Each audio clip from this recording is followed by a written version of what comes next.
Hello, happy Friday. Welcome to Let's Get Social live sew along. And today we are going to be doing what I think, and I hope you agree, you'll have to let me know, will be a palette cleanser. Yeah, I think this will be a palette cleanser. This is going to be Simplicity 8424. And I know all my friends in the sewing community, I'm jealous. They have been jealous in a happy way, right? Have been really getting their fitness thing on. Like, really been getting their fitness thing on. So, in that vein, we are going to be doing the top. I was going to do the pants at first. I was so indecisive up until the minute before we started. I was like, am I doing pants? Am I doing top? Am I doing pants? Am I doing top? We doing top. We are doing a top. So, because who doesn't love a cute top? And I think it's going to be a palette cleanser. I do have my serger out. I'm going to try to use the serger because I love this serger. So we're going to try to use it. I do have my sewing machine down here. So if I need to pull it up, I got my thread ready. It's not, I got it semi-ready. It's not all the way ready. I still have to prep it a little bit. But I got it. I got it pulled out. So that's one less thing. So we're going to do the top as much as we can on the serger, and then we'll, figure it out from there. But I'm excited. This is a cute little top, totally something that I would wear. So we're doing view D today, and then next week we are going to do view C, which is these cute little pants. They say they're for bar, but I'm like, I was wearing these pants, and I do bar on occasion. Bar is hard. So I do bar on occasion when I get into my weightlifting phases, and I ain't been there in a minute. But I love these pants. They are so cute, ballerina kind of pants. But that's neither here nor there. We're getting into the top. Hey, Gaynell. Hi, how are you? Happy Friday. Hi, Shamir. Thank you for joining. Welcome. So y'all know me. I'm totally a neutral tone queen. Give me black every day, all day. Give me any neutral color is my thing. That's just my thing. So anyway, I'm going through my stash, and I was like, oh my goodness, look at this. So we are doing a monochromatic look. We're doing this look right here, and top and bottom will be matching. And in fact, I actually cut by accident 2 of these tops. So I'm gonna be making 2 of these tops. And yeah, so what? I can't tell you the number of black leggings I have, more than 20, because it's black leggings are like my uniform. That's my I ain't even gonna say it's a summer uniform. It's a summer, winter, spring, fall, whenever I wake up, just because uniform. That's how many black leggings I wear. And it's actually probably not healthy for me because I gain weight when I wear black leggings, and I lose weight when I don't wear them. So anyway, enough of that. Let us get started. And by the way, I think I should tell y'all that I have decided that I'm going to make, y'all going to kill me. I'm making another one of these. I'm making another one. I've decided I am making another one. I did do a lot of modifications to this one. Mostly because I didn't cut the right size. I cut an extra large, and I should have cut a medium. So you can imagine, I was literally putting it together, taking it apart, putting it together, taking it apart, frustrating myself. And it looks good, don't get me wrong, but I feel like if I cut the right size from the very beginning, it will look better. Part of the reason why I'm cutting the right size, I'm doing it again, is because I don't have to recut this pattern, because all I have to do is just cut inside the actual pattern piece, because I'm not printing out 50 something pages again.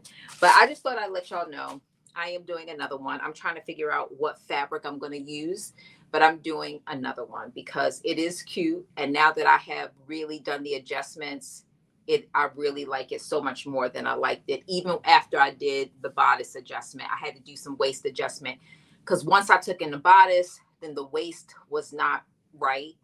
And it was always not right, but it was less obvious when the bodice was larger. And then when I took all of that off the bodice. And just so that you all know, I took an inch off of each side, and then I took another inch off of the middle.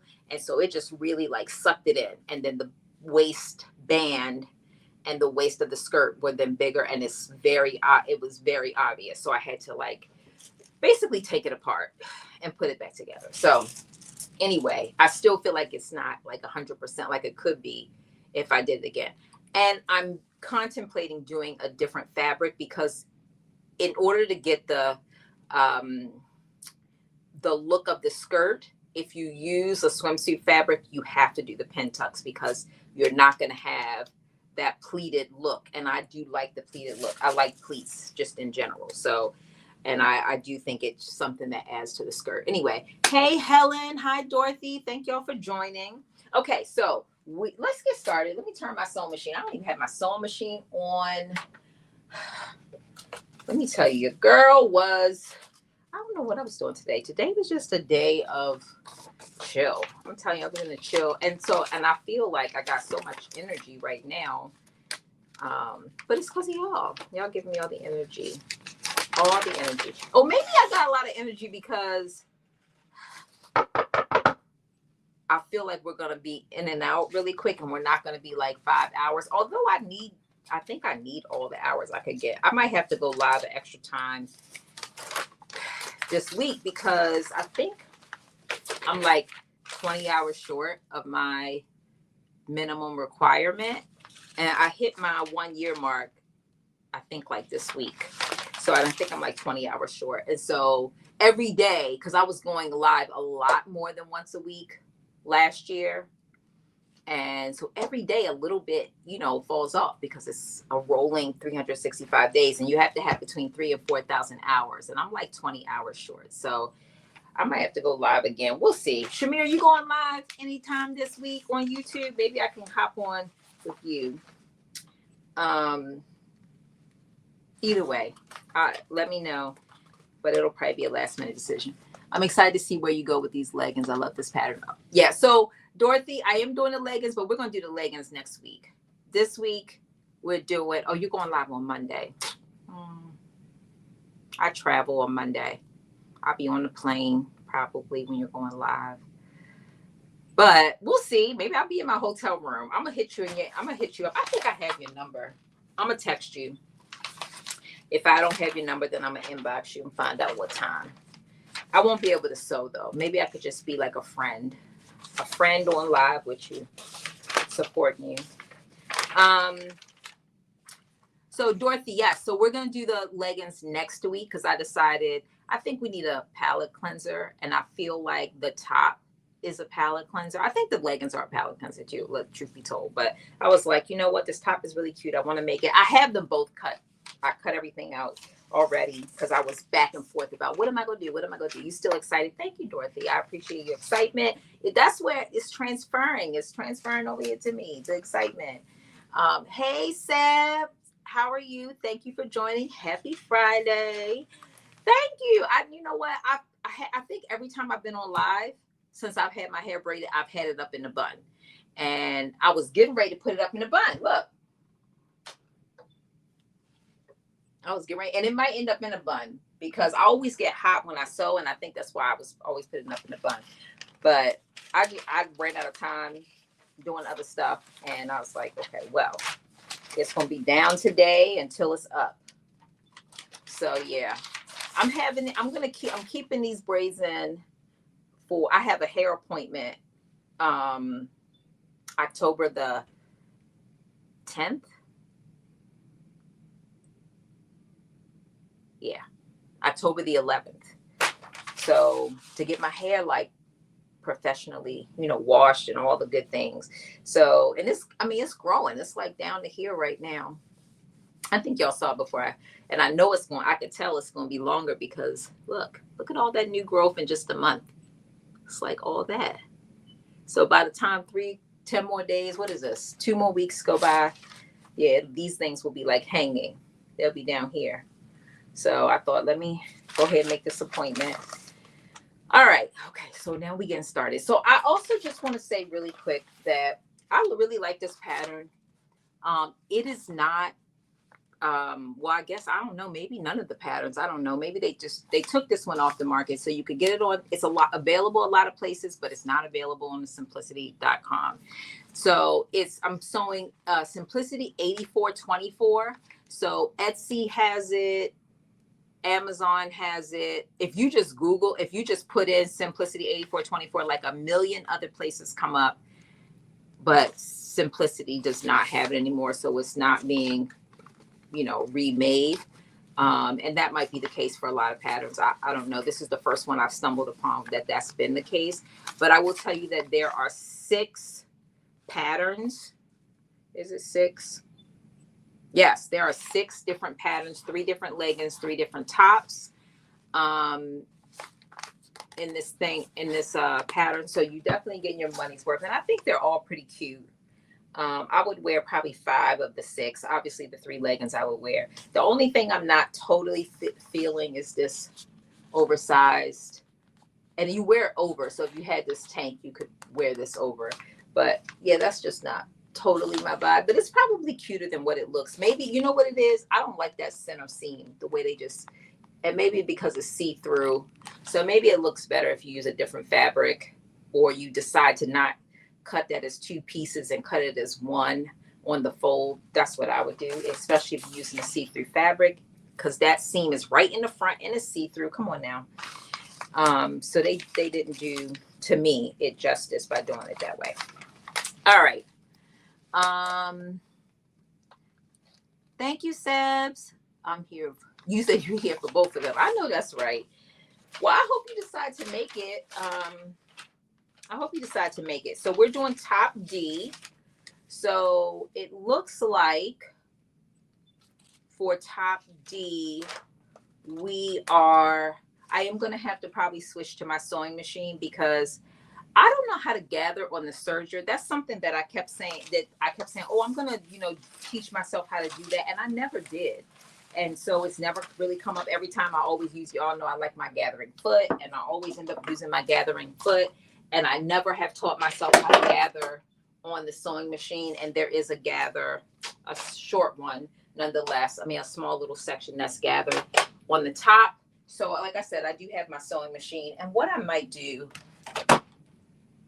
oh, well, my phone did not like that. What I might do is just put it right on top. Remove this. Just put it right in front of it. And that way I don't have to keep moving it, because these sewing machines are not light. I mean, they're not super heavy, but they're like 40 pounds, 30 and 40 pounds. So that's not the lightest thing. That's not the lightest. I also don't have a thread that's 100% on point. So I'm using this, y'all can see it's not 100%, but I feel like if I have to do a top stitch anywhere, I might just have to do black, because I don't have a thread. It's either way too light or way too much pink or red in it. And so this is the only one that I feel like when I put a piece, it kind of disappears a little bit. So you can't see it for a single piece. So yeah, there's that. Anybody working on anything? I gotta clean my threader out, but we're not doing it today. We're not doing it today.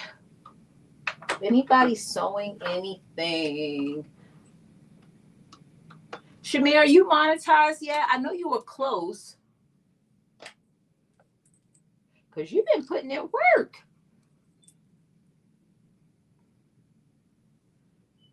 Look, by the time you get monetized, you've put in so much work, you can probably be like, I need a break. I know how you feel, though. I remember that. I will tell you, like, making this, I do sew a teeny tiny bit during the week. And I'm starting to kind of do it a little bit more like when I'm not traveling. I'm about to start traveling a lot more for the next couple of months until December. But I've got two things. One, now that I've added that tennis dress back, I'm gonna make that. Um, and then I'm making a jumpsuit. I don't know what you call it. I'm calling it a jumpsuit, like a painter's jumpsuit. I'm making that. A lady that I work with wants to make it for her husband, and I actually have the pattern in my size. It's a men's. It's Norris's. Um, Kind of, I don't know what you call those things. Overalls, painter's jumpsuit. I don't know. There's another name I want to call it, but it's not coming to my mind. But anyway, I'm gonna be making that with her. And I'm actually kind of excited about it because I did want to make it. And now I'm like, this is my opportunity. It just so happens she was like, I'm making this and I really need your help. And I was like, you know what? Let's make it together. So I'm gonna be doing that and making this tennis skirt.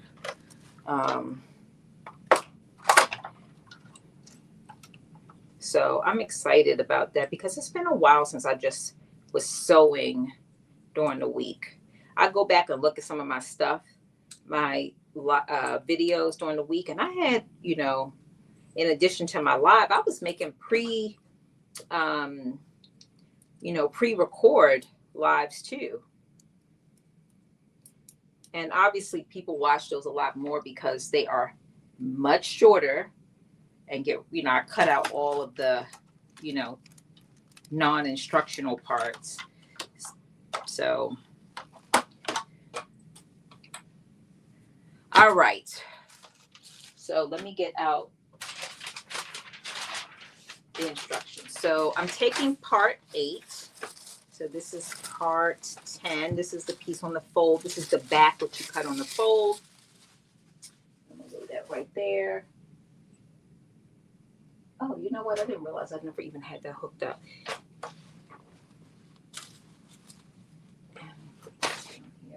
That's my other one. Remember, I told you I cut 2.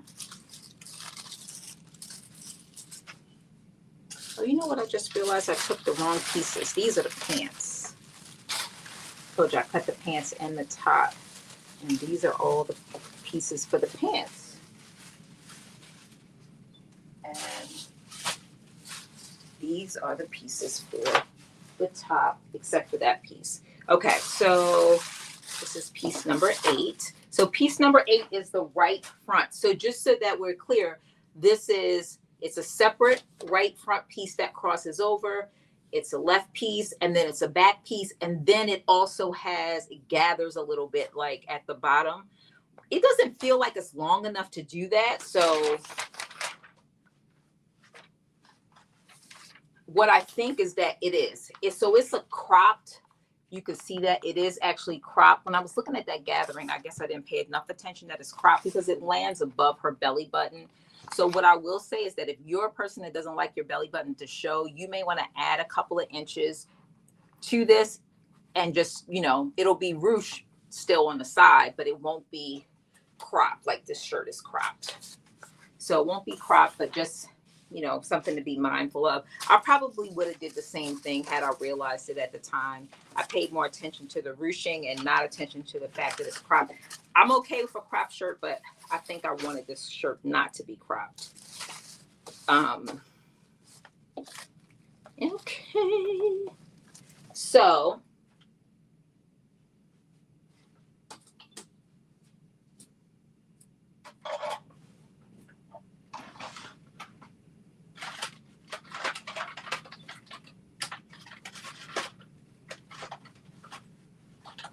where are you?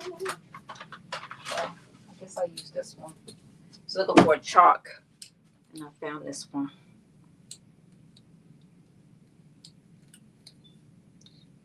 Oops.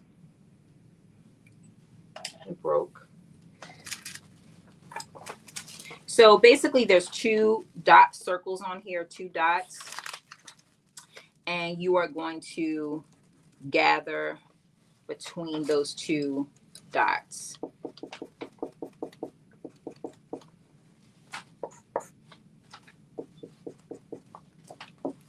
So I'm about to gather this piece.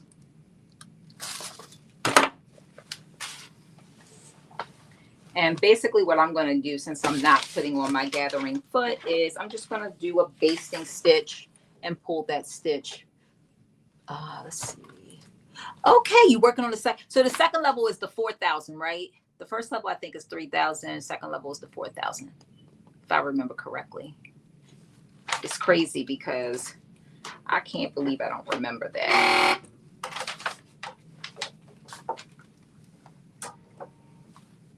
Or is that is it the 500 and 1,000? Remind me. So you said you're about to sew some pants. Okay. You are a literal, a human form of a sewing machine. Because you be sewing, girl.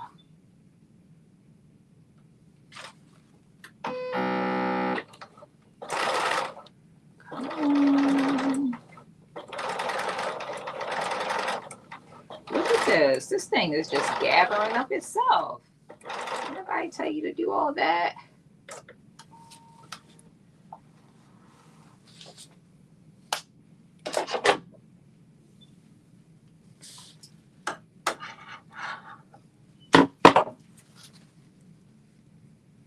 Like I ain't even have to pull the strings, and it's already kind of gathered.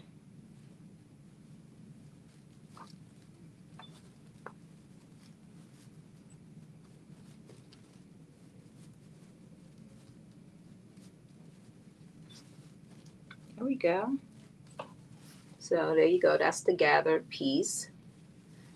And normally I would do 2 rows, but I don't think I even need to. I'm just going to put a couple knots in here.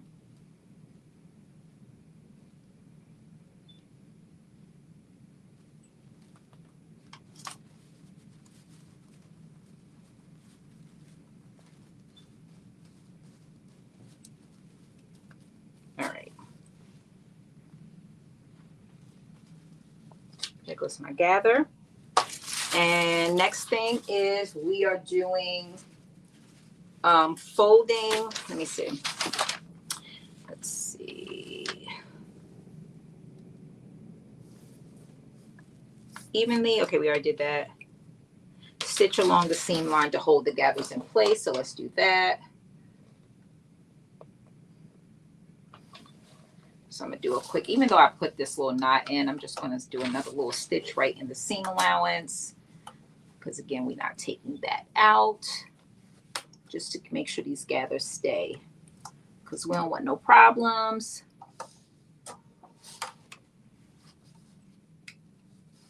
Here we go. I do not like this brown thread. I ain't gonna lie. I do not like it at all. I mean, it's not only is it not really complimentary, it's just not. And I like brown, don't get me wrong. I just don't like it up against this color. I think I should have, part of me feels like I should have used the like fuchsia, but it was way too bright. Okay. Gathers are in place and not coming out of place. And now it's saying cut a piece of elastic the length of the upper edge of the right front on the inside and pin the elastic to the upper edge. And so let me get, and I think I said this to you all before, but I put all my elastic away and I got like 1, 2, 3, 4, 5, 6 bends at the top of these shells. And I have not figured out which one of these I put my elastic in. I need to label them.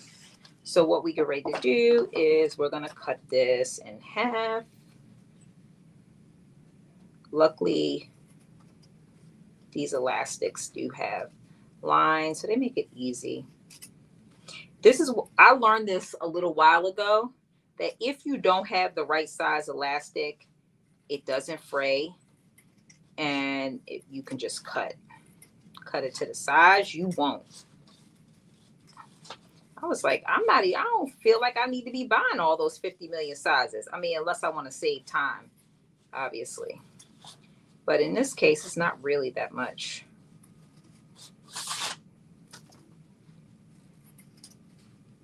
But you could just cut it. You could need to cut it. Here we go. See?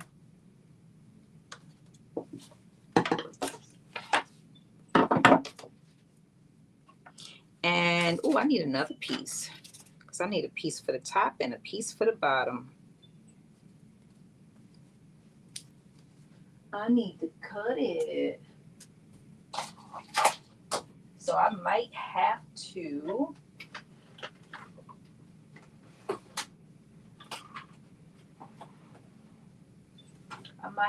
to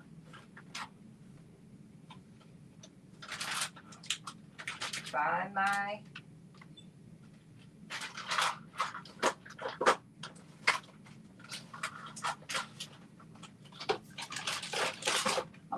go in these baskets. Please don't make me have to go in the baskets. Maybe not. Yep, I will. But it's okay. It's okay. So anyway, if you could see this top of my shirt, I'm basically going to be putting the elastic across this top part and then also down at the bottom part. And I'll need to do the same thing on so this is the right side. I'll need to do the same thing on the left side, just at the top, and in the back, just at the top. So when I said, oh, I'm going to have to get some more elastic, I am. Let's see. Hey, Aisha.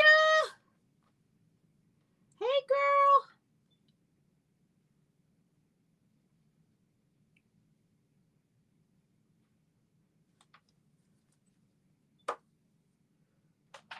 Oh, here we go. I was like, where's my pens at? I haven't started the project yet. I'm learning how to use the zigzag and overlocking stitch. Okay. I love that for you. How is it going?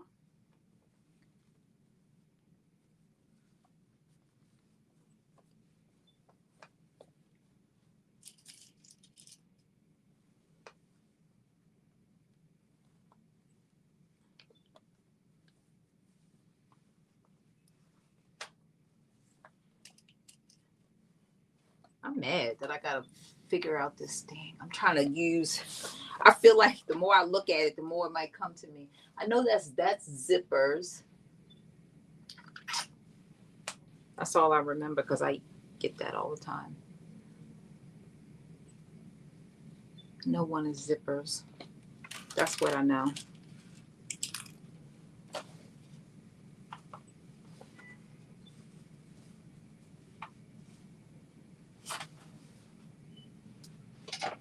That's what my niece and nephew got me. I think I showed y'all that before, but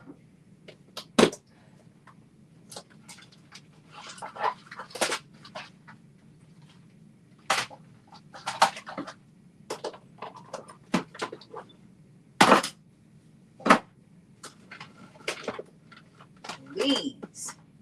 Yes. See how the universe be looking out for me? No. Oh, yes. Look at that. Look how the universe be looking out for me.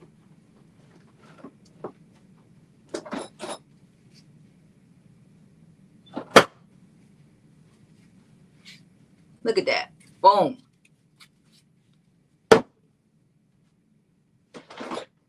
I'm still going to have to find some elastic because I need some for the pants. So I'm going to have, but for next week. Before next week.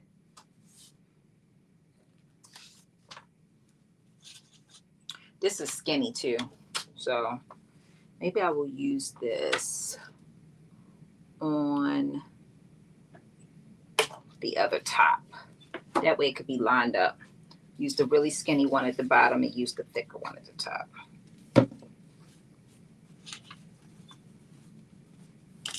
Aisha, you sewing anything? Hey, Dee. Happy Friday.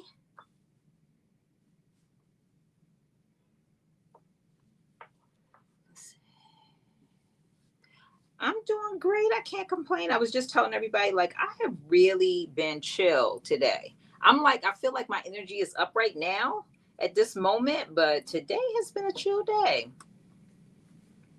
I always got something going on. So earlier today, I ran out um to the store and got some whole bunch of racks, metal racks, because I'm redoing my storage space and putting some of my sewing stuff down there, but also putting some of my like golfing stuff. Because right now I'm trying to squeeze all this stuff in my closets, and my house is really becoming cluttered. And I have become a plant mom, so I'm like doing doing a lot of stuff with my plants. And I'm like, I need somewhere to store all this stuff that's not my house, because I like my house to be everything to be put away, if that makes sense. I guess everybody's like that. I don't know. But I like everything to be put away. And when it's not, and I'm not saying everything is put away all the time. I'm not saying that. Let's not confuse the two things. I'm saying what I like. But what I don't like is when I can't find a place that is away for everything. And right now I cannot find a place. So some things that I would ordinarily want to put away, there's no place for it. I have no place for those things. So anyway, I went and got racks and racks and racks. And the people, look, it's so funny. I bought so many racks that the people in the store is like, what are you doing? I'm like, I'm redoing my storage space. And the one lady, she was like, girl, you need to get rid of that stuff. I was like, look, I've been there, done that. Everything I got now, I want. I'm like, I don't have anything I don't want. I'm like, this is so that the stuff that I am keeping doesn't become, when your house is cluttered, your life is cluttered, and your energy is not great, or at least that's for me. So I am like working on decluttering so that I can get my energy back on track. Okay. So let me show you what I did. I think I told y'all, but let me just show you. And now I'm about to do a stitch across the top and a stitch across the bottom. I feel like we should have did black. Let's do black. Because this brown I don't like it. Let's do black. You said I cleaned my space this week and said the same. Yes! I'm telling you, a clean space. We love a clean space. We love it. I love it. A clean space is irreplaceable.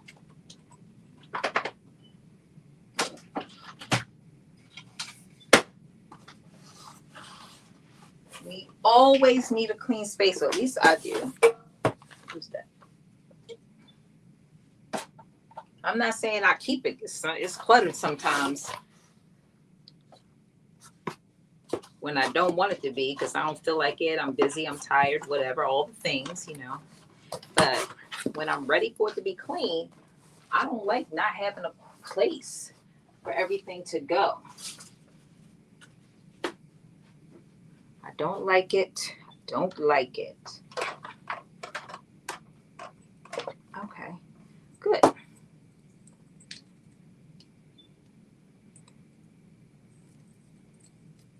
Good, good, good. I already have black, a spool with some black on. Here we go. Let me just take this brown. I'm working with a very tight space, and I always have to clean up. Yes, after every project. Yes, I know that feeling. That's how my space is right now till I get a different space. It's like, gotta clean up. And I just don't like it when I don't have a place. When I'm ready to clean up, when I get that energy and I clean up and I look around, I still feel like things are out. And I'm gonna tell you like my biggest pet peeve, and it bothers me now, but it always bothers me, is I don't like anything zero on the countertop. Like Y'all see the like these houses, they didn't have this when I got my house built. That has those things that come down that kind of, you know, it's like from the cabinet, the edge of the cabinet down to the bottom where it just covers everything in the back. So like if you have a coffee maker or whatever you might have, just trinkets or whatever you might have on your countertop, I like it to be completely bare. I know that's crazy because people be like, oh, that's what it's for. You got to have stuff out. Nope. I like it to be nothing. Um, that's what I like. I'm not saying that's the way mine is. I'm just saying that's what I like. So, all right. Got it threaded with the black. So I am sewing 8424 and we are doing this top right here. We're doing this top because I know all of y'all are on a workout vibe right now. I love it. And so I'm like, okay, we're doing the workout top today. Next week we are doing the bottoms. And then I even have like a gym bag. I know it's over, but I'm like, we might do a gym bag the second week of October. We might. I gotta see what's involved in it, but maybe not. Don't hold me to it. Don't hold me. All right, let me see.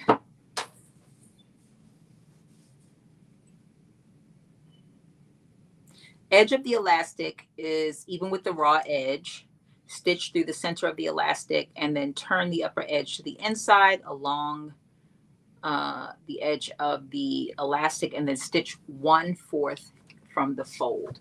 So we are stitching right now in the middle of the elastic with our beautiful black thread that's going to match so perfectly. And it is going to show through the other side, but as much as I was like a little bit like, I don't know if I want black, I think I'm going to be happy with the black.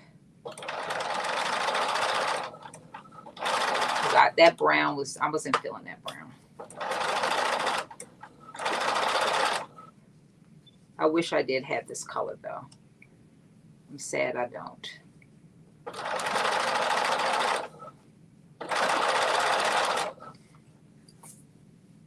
I'm having a hard time keeping a straight line and understanding the seam allowance, but I'll get it eventually.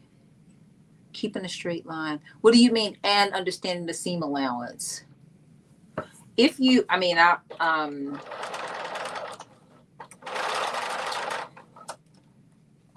explain to me more what you mean. And I don't know if I have a tip, but keeping a straight line is always, can be a little bit challenging. That's why I always use an edge foot, honestly. It's one of those things that really helps me.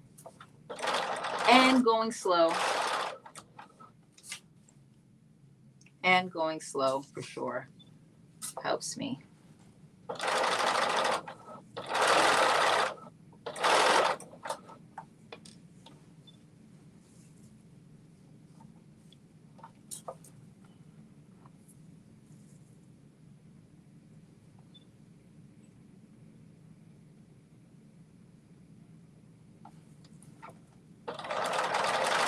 I just realized something else that we have to do with the strap too.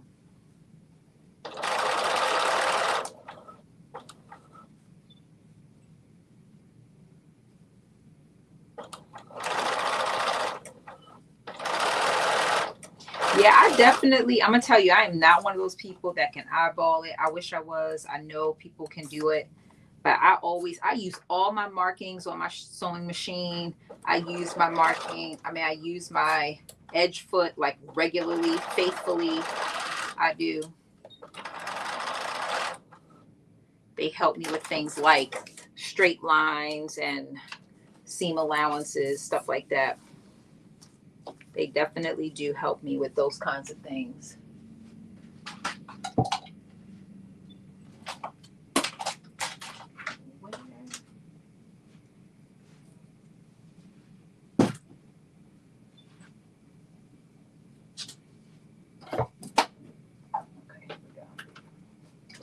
seam ripper because I see there is this little spot right here where I didn't realize it.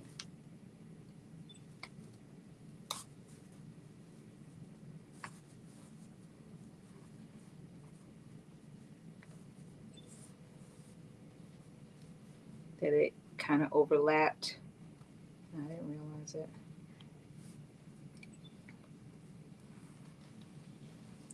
Yeah. So I have sewn this on. Now I'm going to be able to cut this edge. I was just waiting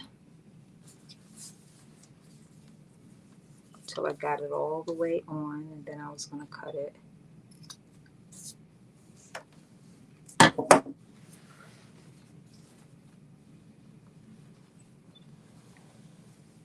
And now it's telling me once I've sewn this on to basically fold it in and then sew 1/4 from the edge. And this black actually looks much better. I don't know why I was nervous about the black. Look at that. That looks so much better than the brown.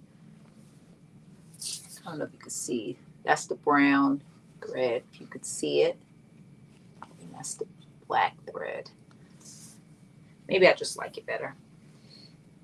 But I'm just glad that we switched because the brown would not have been, I would not have been happy with that. All right, so now I'm doing the top. I'm stitching 1/4.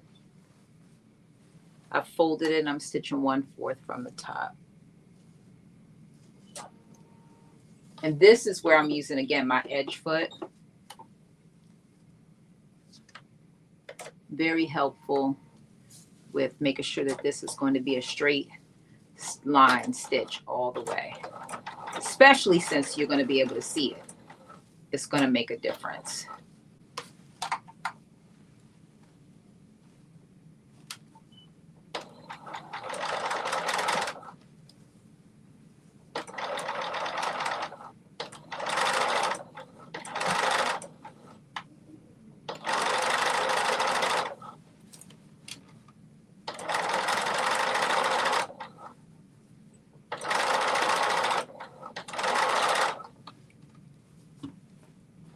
And I'm going slow too, just to, you know.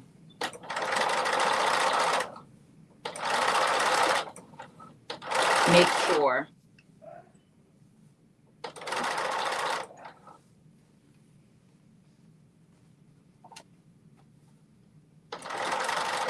It's looking good so far.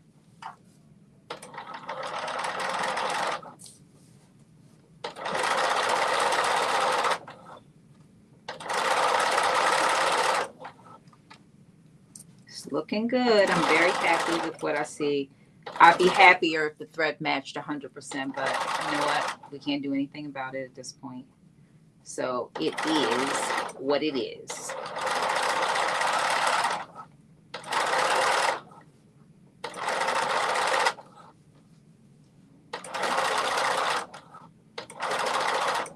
Look at this.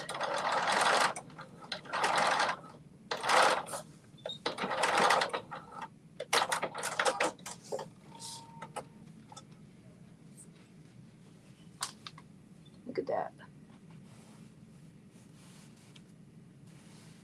So the only thing I don't like about it is, obviously you can see that it's black, but it doesn't look horrible. It's not the worst thing in the world.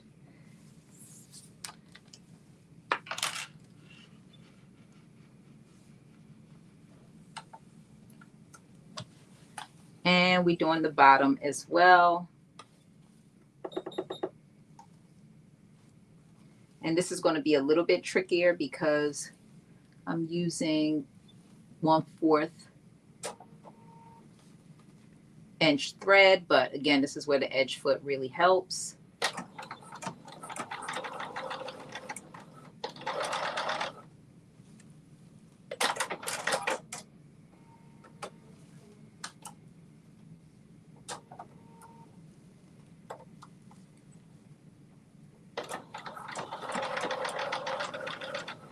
Why are you not moving?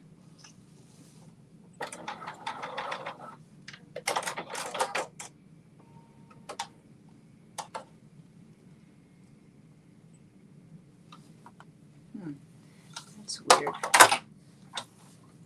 stop moving.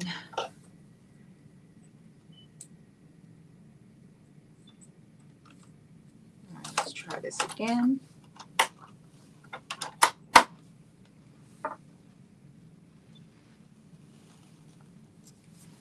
Just cut these loose threads.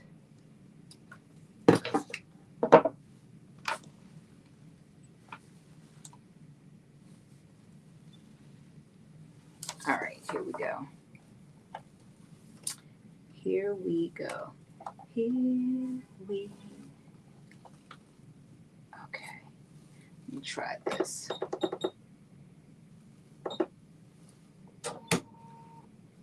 Okay, there we go.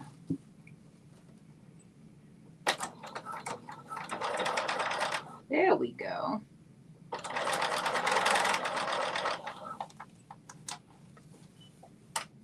I realized that it wasn't moving because I didn't have enough fabric underneath the presser foot. So I had to realign.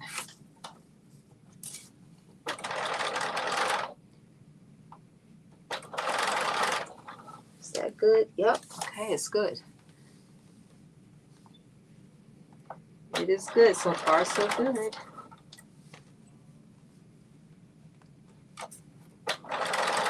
Are y'all ready for the winter months? I'm not.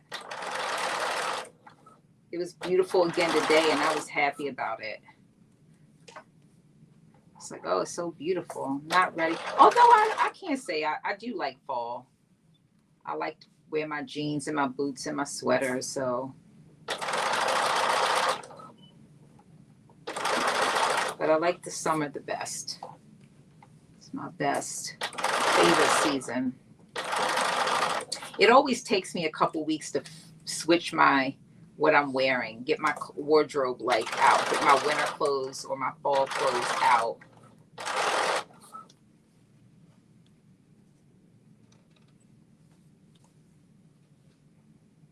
It always takes me a little bit.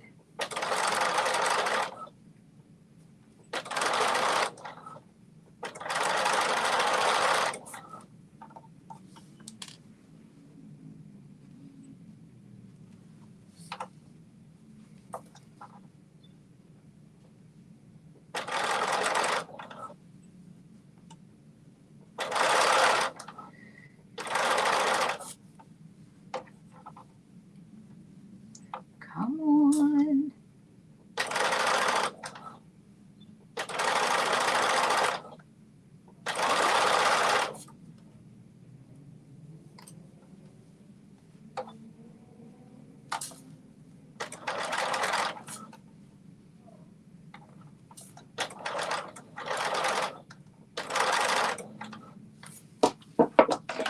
And of course, my elastic is just like a little bit too short.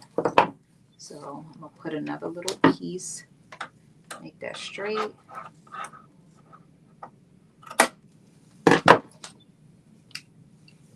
I'll put another little piece right here.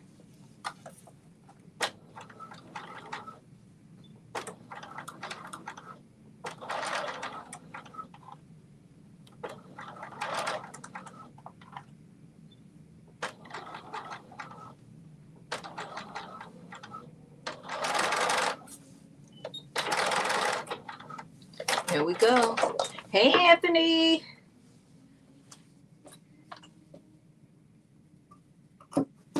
All right. So we have the elastic on the bottom. And of course, it's a little bit short because here it is right here. I didn't line it up or line it up enough.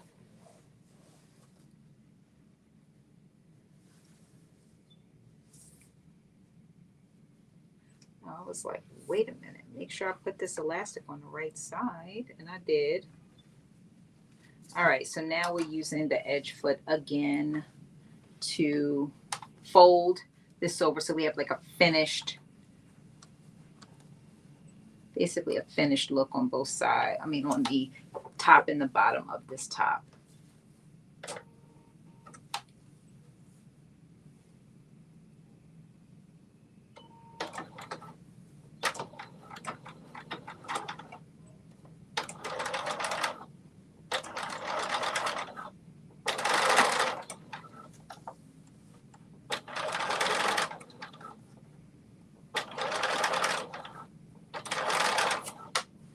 Yeah, this is definitely a little, you have to be a little bit more careful with the smaller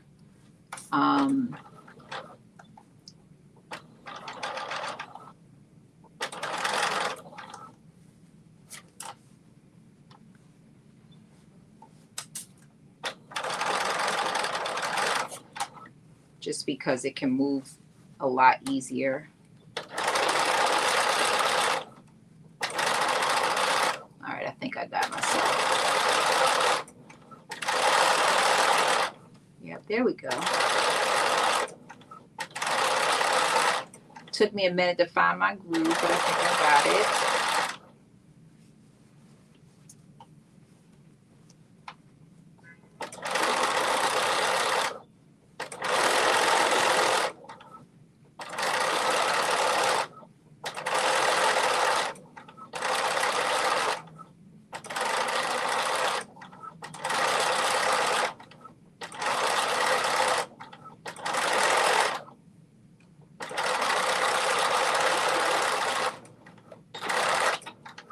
All right. And it is done. So this is the top and the bottom of the right side. So I'm going to put this to the side, and we're going to take the back. And we're only, so the good news is for the, let me see. So for the left, we are only doing the top, and then we're putting the other gathers. And then for the back, we are only doing the top. We'll cut a piece of elastic the length of the upper edge of the back.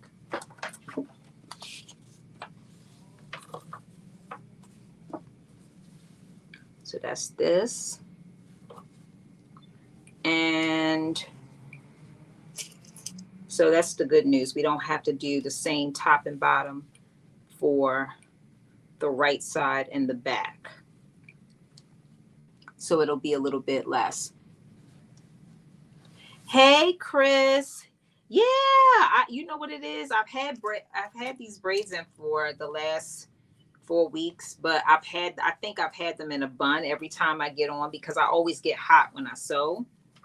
And today I didn't put them up in a bun. So probably everybody didn't realize, oh, it's a bun. Maybe people did, but it wasn't as obvious.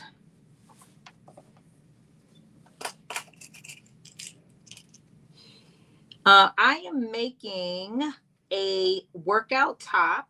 It is, hold on, let me show you. Very cute top. So I'm making this right here. And you can't tell by this pattern, but it's basically a crossover. Like a piece crosses this way, a piece crosses this way. And then there's like some root gathering at the bottom of it.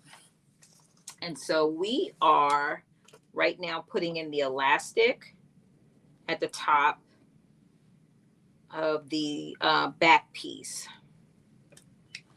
is what we are doing.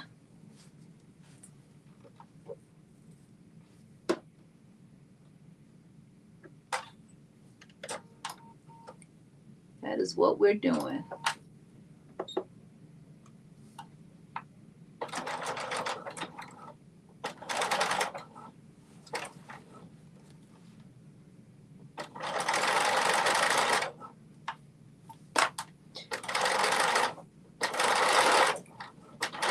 This is going to give the top so it's not sagging.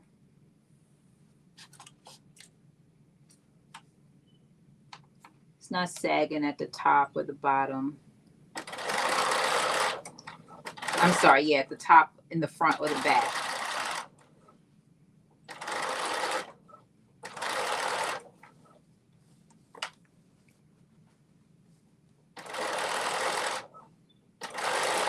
So it has a very good fit, like we like our workout clothes to have.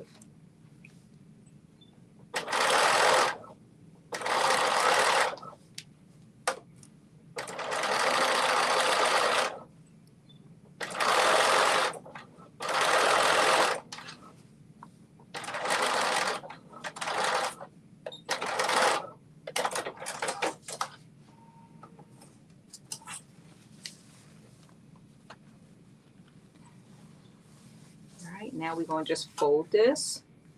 Make sure we're doing the same thing. Yep. So I'm just going to fold this. And we're going to do the same thing.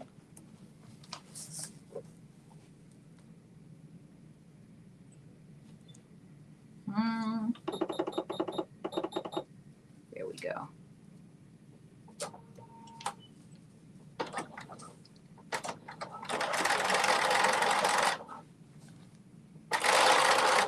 And because if this was the same matching color, I probably would be, I'm not going to say reckless, but I would not probably be as careful.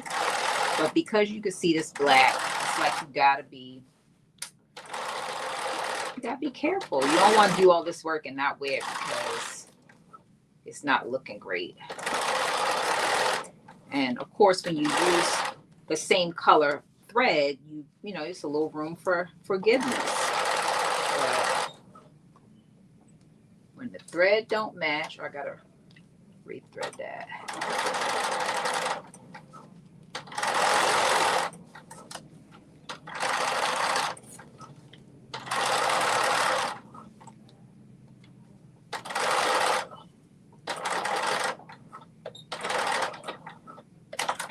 All right.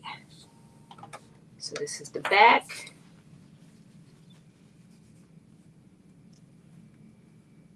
You can't really see it that well, but I know it's there, so.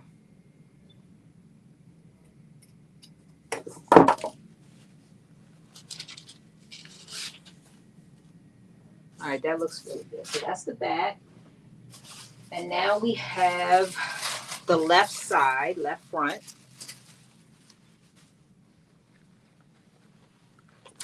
And make sure I'm doing this right. So we're going to do our gathers first. We have gathers in this curved part right here. We're going to do a couple gathers. And then we are going to put our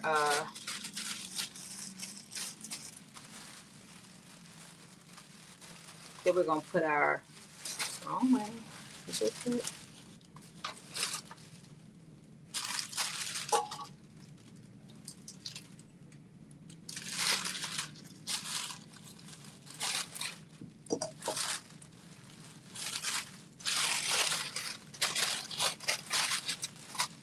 There we go. It's like, what is going on? I just had this matched up and now it's not. What's happening?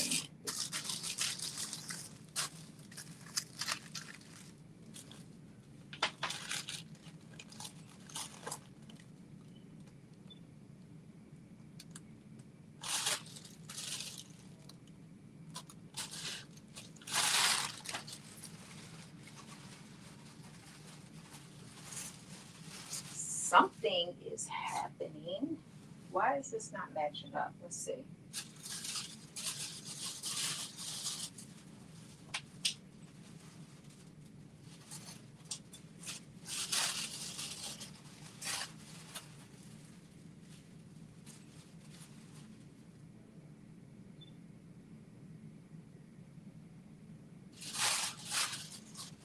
Give me 1 second.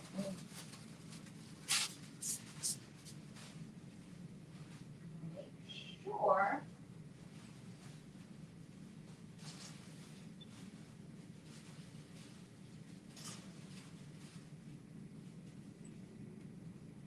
Okay. I was like, why is this not matching? Because I didn't have it laid out right. There we go. I'm like, you don't realize once I took the pattern piece off, I was like, what's going on here?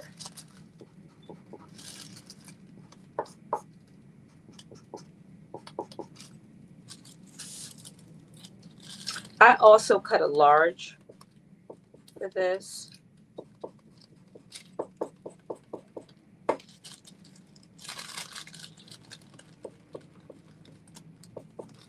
All right, so I'm going to put the same kind of ruching in that And is there gather on 2? Yes. So there's gathering there, and then there is, oh, this is where the gathering is on the side, 2. Gathering there, gathering.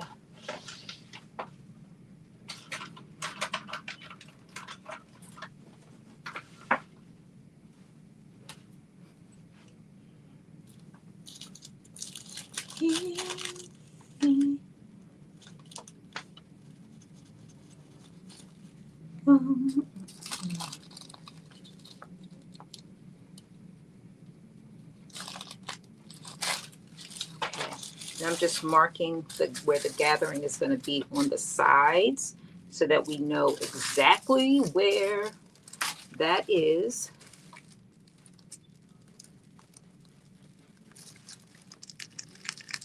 I feel like the chalk is not going to stay on the way I need it to. Hopefully this disappearing ink don't disappear before I get to this part. Okay, first things first. Now put this to the side.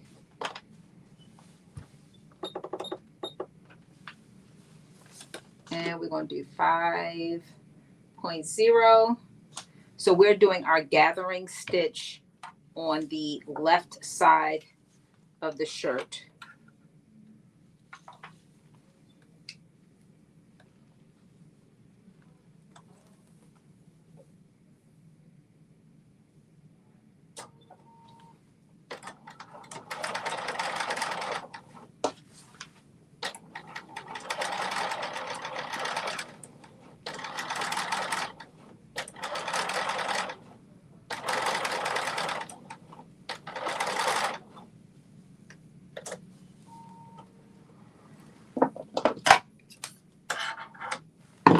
This one didn't gather as much on its own, so it will need help, and I'm happy to help it.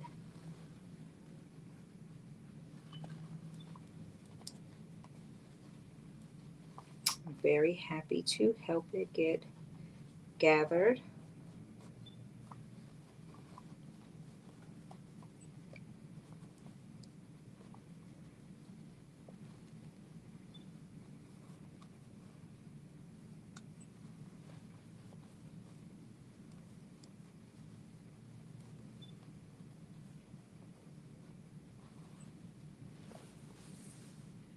You can see that, but that is the gather. And now I'm going to put in a regular stitch to solidify that gather so it does not come out. And I'm doing that right in the seam allowance. So I'm just doing a regular stitch right on top in the seam allowance, right on top of the gathers so they stay.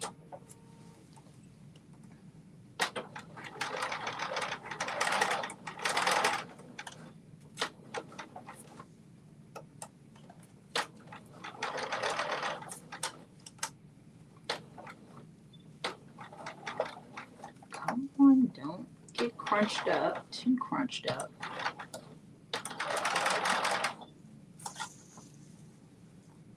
There we go.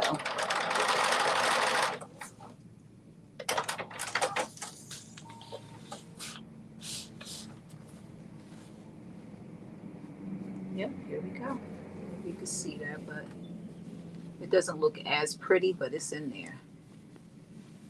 All of that's going to be hidden behind the seam allowance anyway. So the good news is that it will be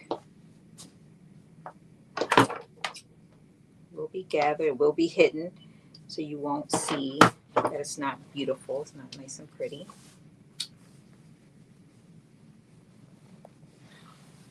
And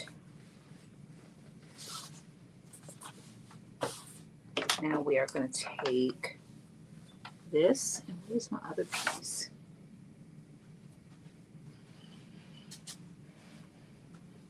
We'll take these wider pieces, and that's what we're going to use at the top.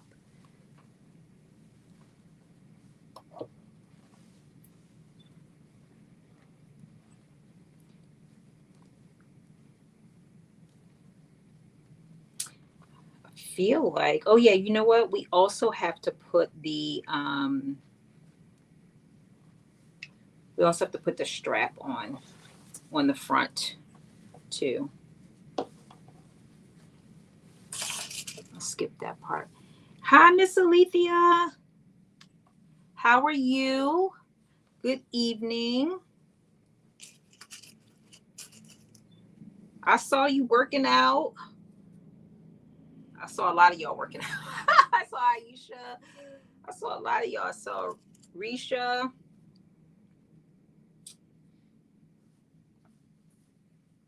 Everybody.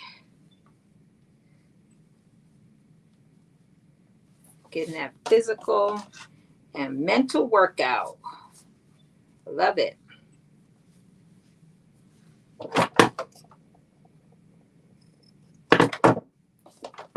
And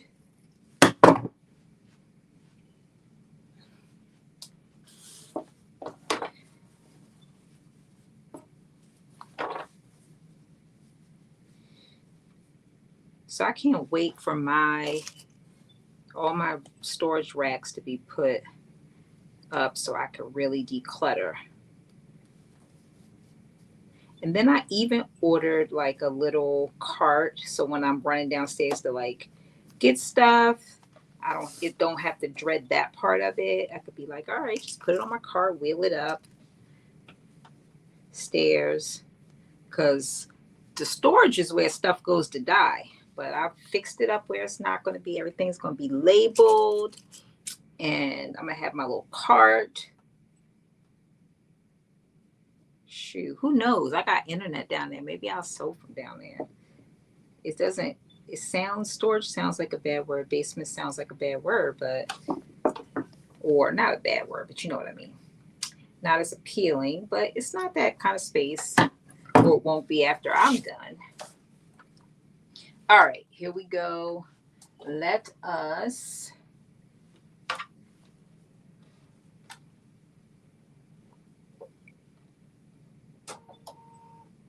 Here we go.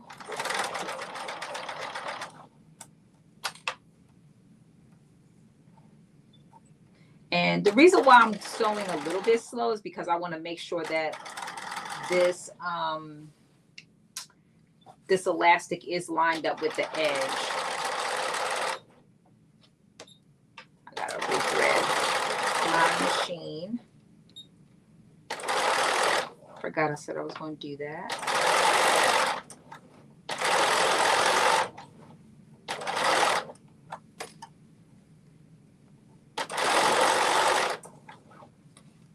Good. Are you working on anything? You sewing anything this weekend? Or are you relaxing, taking a break?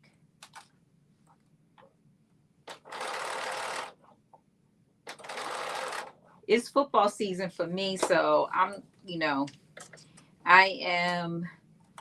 have my newest ritual is I go to Topgolf and I play golf. I would say for fun, and it is fun, but more for competition. And then I watch football game and hopefully don't get too excited so I can stay focused.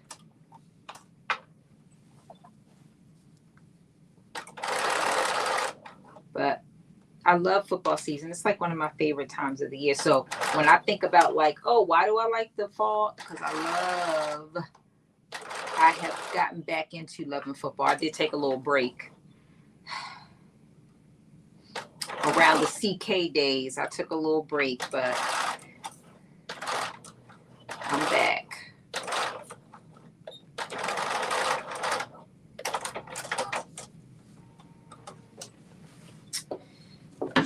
All right, so we got oh, why does it always do that? Got another little piece where it just like bunched up, and I'm just, when it does this like little, like, see how it kind of bunched up right there? Because this is going to be on the inside, the main thing is I just take this piece a loose, couple pieces around it a loose, and then I just I don't even sew it back. I just kind of fold it because then it looks okay on the other side.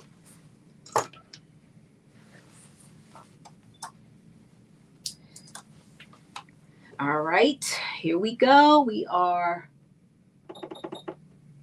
working our way. Oh, you know what? I'll do it after I finish this.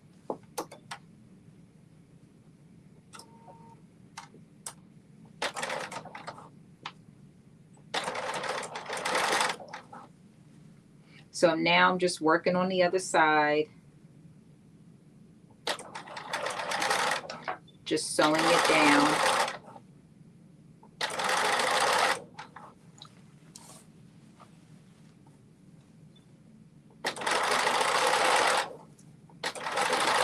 This side is easier to, I mean, when I do this side, it's easier to kind of not protect it, but to make sure I don't have any bunching because I sew from the right side of the fabric, if that makes sense. So I could see what's going on every step of the way.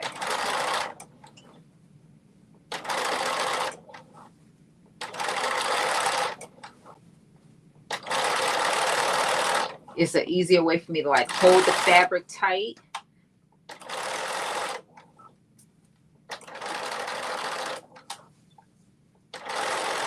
And sew all at the same time.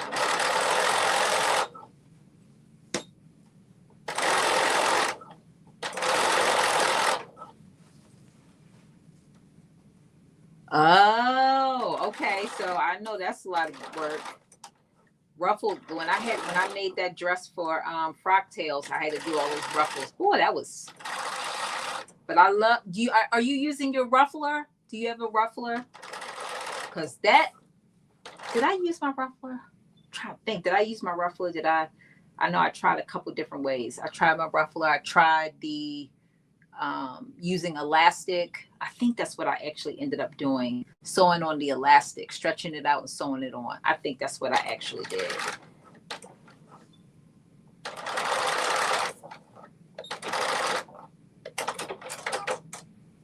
And look at this. Yeah, I spoke too fast. One piece. Get out of here. Why? Okay, never mind. I stretched it out. There we go. All right, so we got this done. And now, so this is piece number 9. Okay, so piece number 9, it says that how are they wanting us to put the gathering on the side?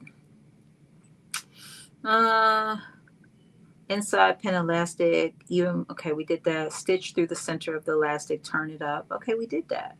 Now, what about those side pieces?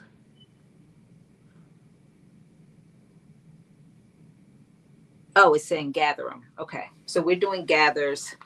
Same thing we did to that piece right here. We are doing on the sides. So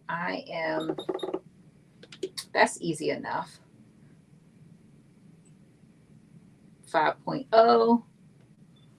Circular. Oh, horsehair. Oh, yeah. Okay, you got work. You got work. Woo. Well, I know it's going to be beautiful when you finish. I know it is.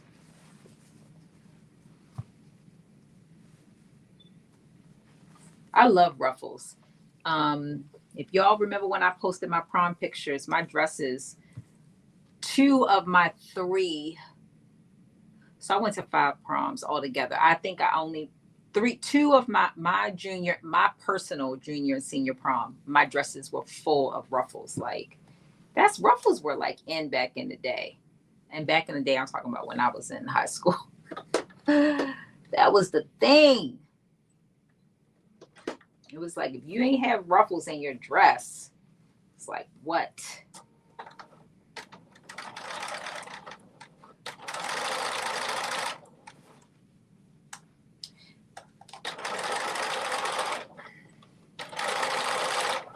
And I am not telling the truth.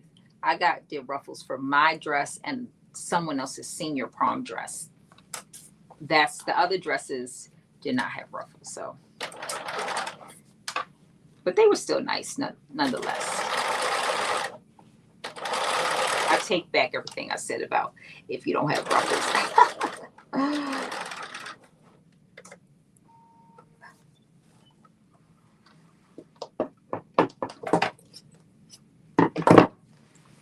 All right, so we got our little gather, and now I'm going to pull my string, and then we're going to stitch the permanent. If I can pull the string, it lets me.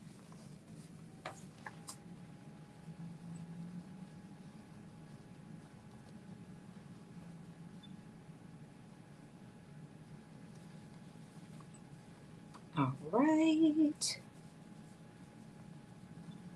I'm just evenly distributing these.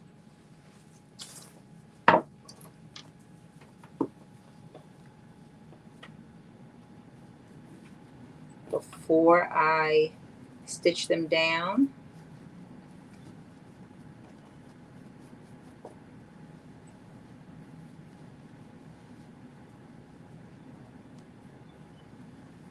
All right, there we go.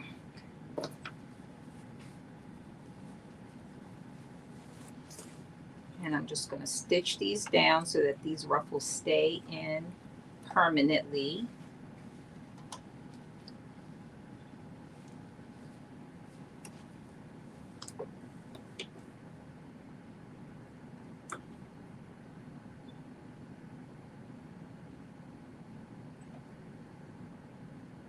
Okay, I feel like I have it.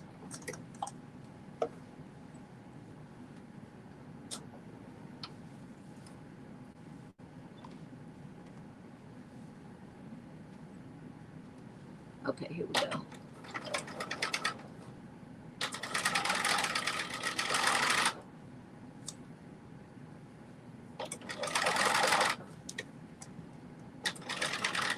Ooh, that's not looking too good.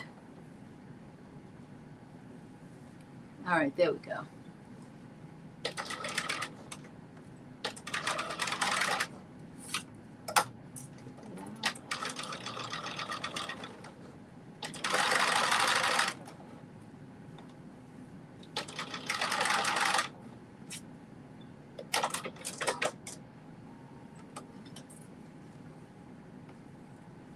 Yeah, that's not right. Why? Okay, that didn't work. So I gotta try this again. For some reason, it is not staying in there. So let's try this a different way.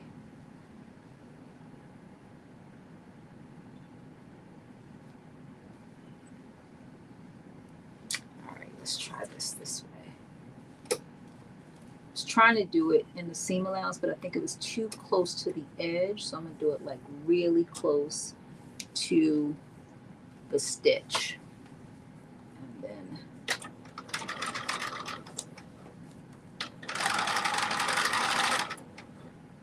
that way. Is it staying?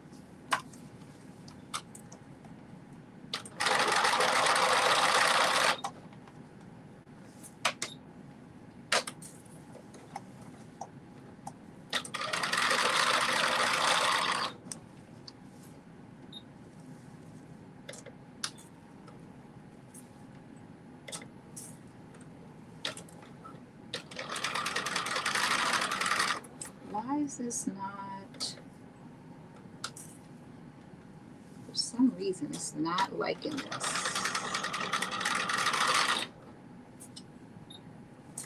Oh, I know why.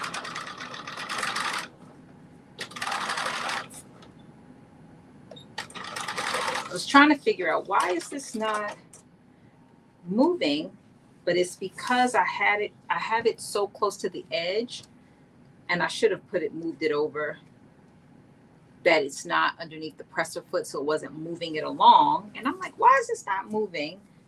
Because I did it like very close to the edge.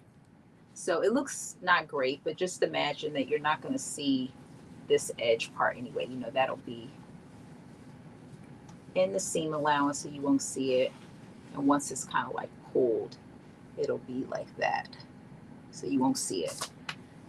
So I'm not too worried that it's not like all pretty gathers like the first one I did, where it was nice and neat looking. Um,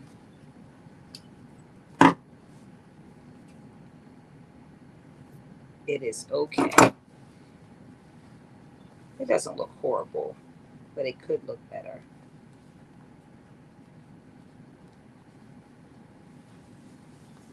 There you go. It's not too bad.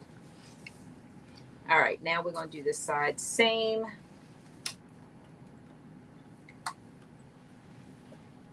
Oh,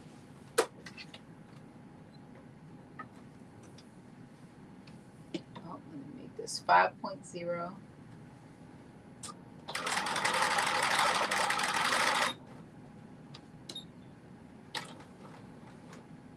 You said if I don't see another ruffle, I'm so good.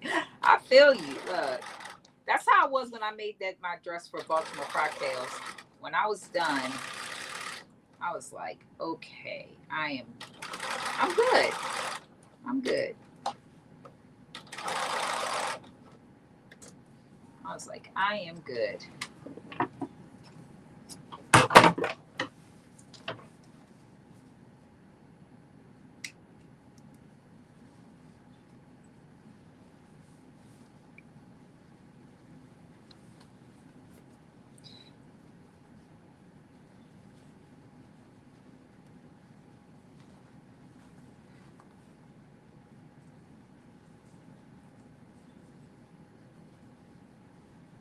All right. Now let me spread these out so they're even. I don't know if y'all can see that from here, but now I'm just going to put the stitch in to hold these down permanently. And then I think we are connecting. Oh no, we got to put our strap on, then we're connecting.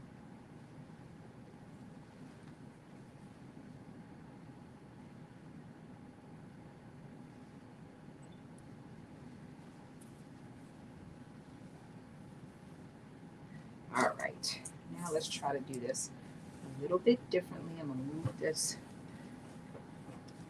like this, okay, and then this. I can put this all the way under. Okay, there we go.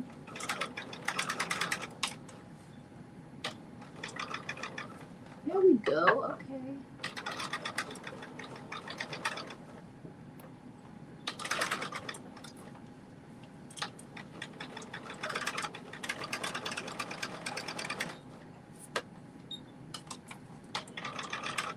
Okay, this one is, I did this one a little bit better, I think.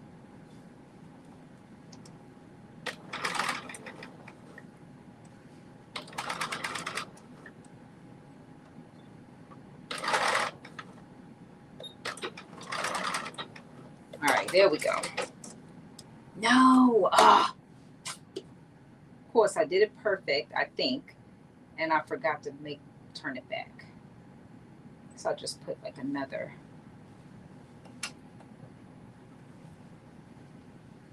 So I gotta sew one more time to make sure that stays in. Even though it probably will, but we're gonna make sure no problems. We're gonna make sure we don't have any problems with this coming loose.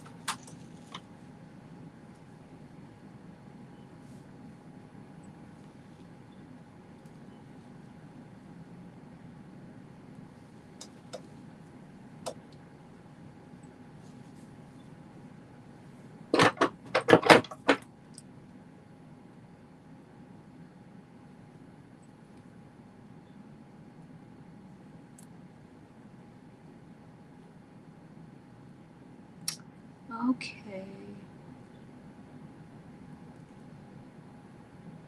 And of course it's not just.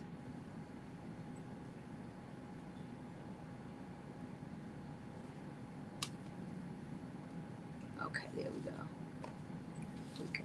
All right, let me see.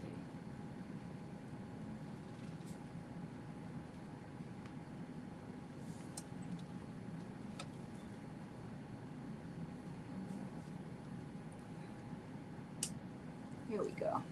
All right, let's try this again. Let's try this again. 2.5. Okay.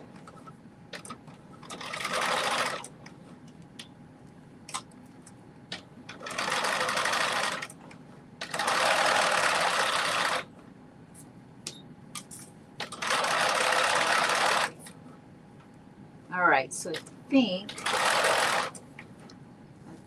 we are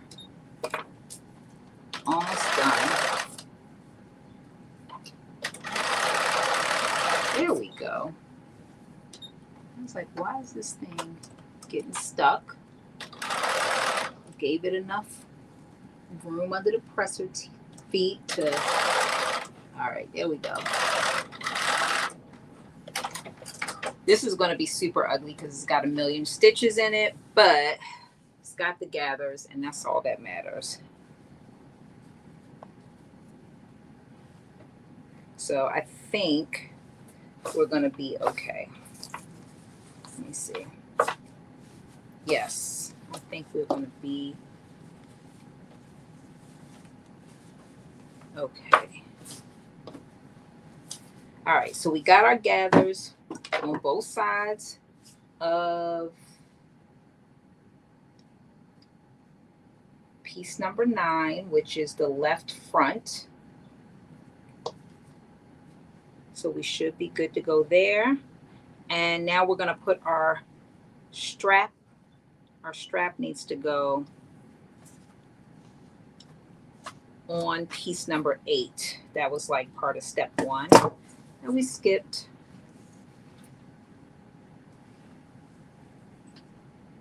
Yes, okay. So this is piece number 9. We got our gathers. Piece number 10 is done. And piece number 11, which is one of the straps, goes on to piece number 9, which is right here. And here's one of our straps. Now, what I need to figure out is, are we not finishing? So here are straps right here. Oh, not okay. It says armhole binding and shoulder strap. So it's telling us we had to cut 2 of these pieces. And it is telling us that one of them,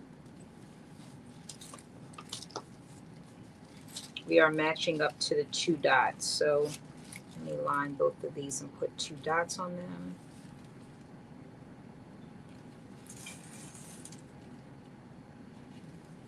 There we go. And here are my 2 dots. Right here, 1 and 2. I'm going to turn it over on this side.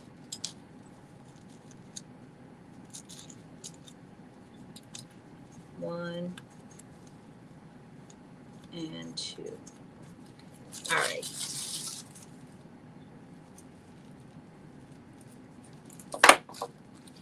And on this piece, this is going well. Let me see.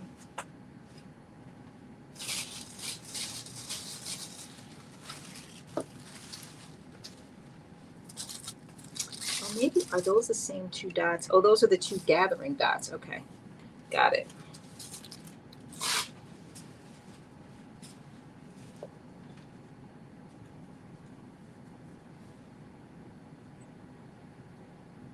So I'm taking this piece, which is our armhole binding / shoulder strap.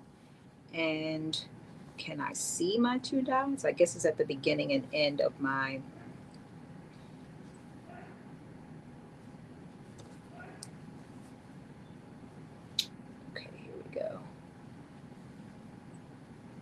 Oh, and it actually lines up. So it's kind of perfect.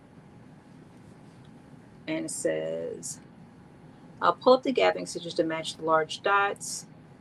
on armhole binding and shoulder strap. So basically what it's saying is I should have stitched this on. I think that's what it's saying. I should have. Distribute gathers evenly, stitch along the seam to hold the gathers in place. Let me see.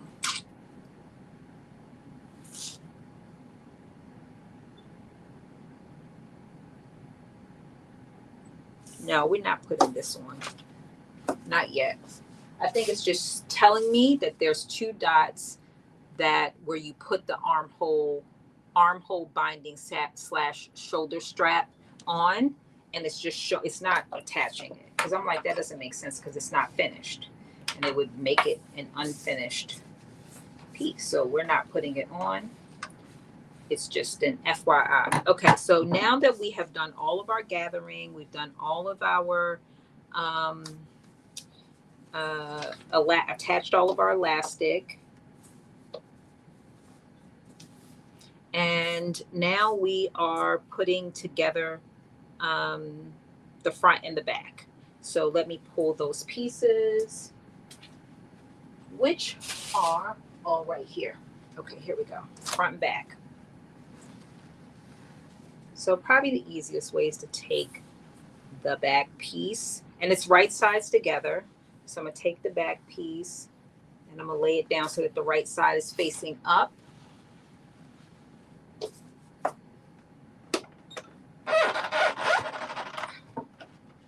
That back a little bit so y'all can see.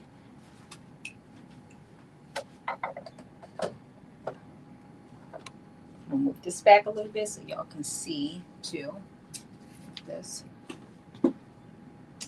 So it turns out I didn't need that small. I mean, I did need it, I guess, for the one piece. But anyway, this is the back of the shirt, right side facing up. I guess it would help to have my instructions so I can read them.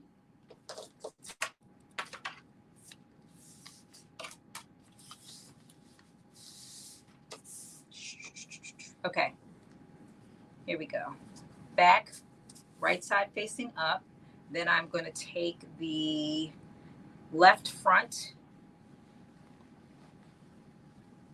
and I'm putting that one first. Let me make sure I'm doing it right. Is this right? Boom. Nope.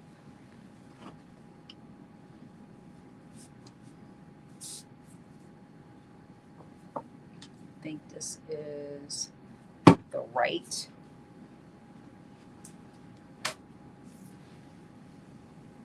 And this.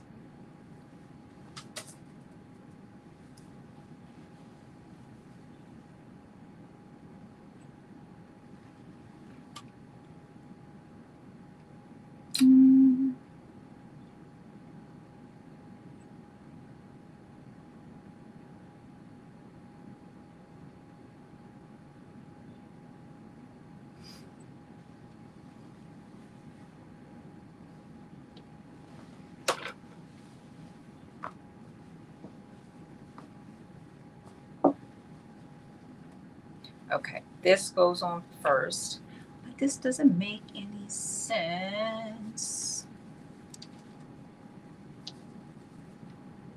Okay, it's a little bit lower, so this is going to go here, but then this bottom piece does not match.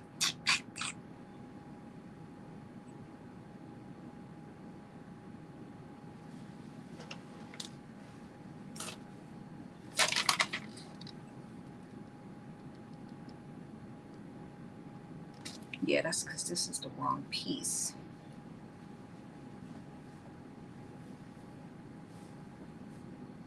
Yep, okay.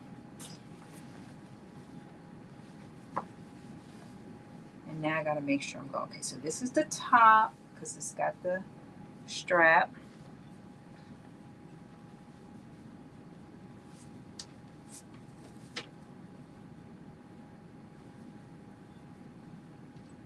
And it's gonna go right there, and this is gonna go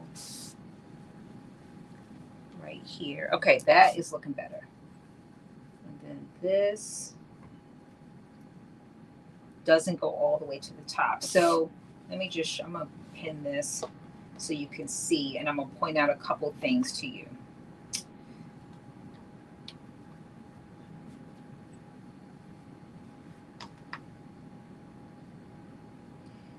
Right. Okay. So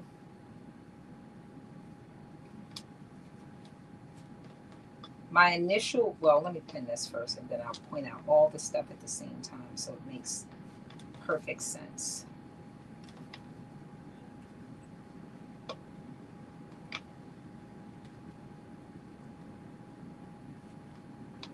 So it makes perfect sense.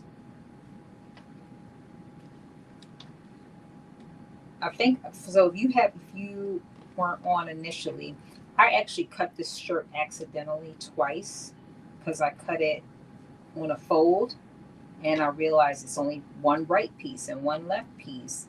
And so I'm actually going to be making it twice with the same fabric because I cut it twice.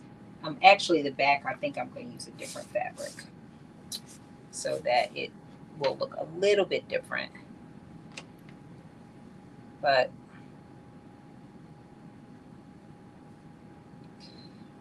I said all that to say that I was thinking about trying to hurry up and make it real quick before I got on live, and I was like, yeah, I'm in my, I told you I was in my relaxation mode today. And I was definitely mind, body, and soul. Hey, Tydri, how are you? I saw your live, a little bit of it with Aisha. You just made me think about it. Or maybe it wasn't a live, but it was a YouTube.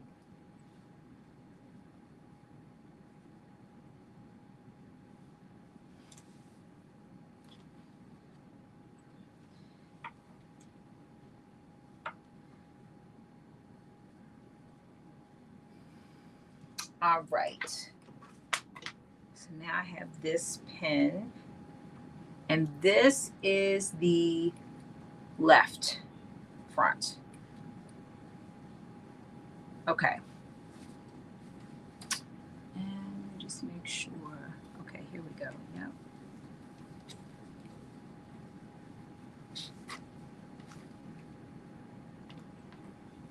So I'm pointing this out to you because, again, I think it's helpful to just point it out, something that I noticed before I pinned the right side on.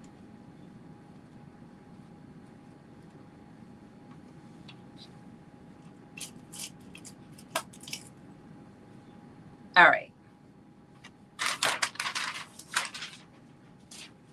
Let me just show you all this. So you can see this upside down, but nonetheless, you can see it. Right sides are facing. I have this bottom piece is the back of the shirt, right side facing up. And this is the left of the front. Right here, you see the seam for the left of the front, right side facing down. What I will point out to you is that all of the edges do not match up. So and that's where I got a little bit confused. Like, these edges aren't matching up. They're not intended to match up. On the left side of the shirt, you have a little gap right here. So it's not this, the left side of the top is not intended to match the left side of the back. It starts like kind of midway through. It does match down at the armhole part. It does match at the bottom. The same thing with the right side. It matches at the bottom, but it does not go all the way to the top on the right side of the shirt. And so initially I was trying to like match them up, and then I was like, wait a minute, this is the right piece, because then I thought I had the wrong piece because it didn't match up. And then I looked at it and I was like, oh, it has dots where it's supposed to go, and it doesn't go all the way to the top. So I just want to point that out to you, that it does not go all the way to the top. The left side, when you match up to the back, all of the edges do not go all the way to the top, or they don't match all the way up to the top. So just want to point that out. All right. Then the next thing we're doing is we are pinning the right side And the right side does not go all the way to the bottom because, as I mentioned, it does have ruching in there. And you'll see you have all this extra kind of fabric at the bottom. You're not going to have 2 layers of that. It's only going to be 1 layer. And so what we're doing here is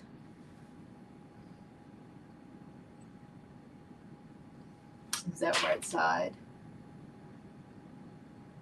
Yes, the right side, but it's the wrong side.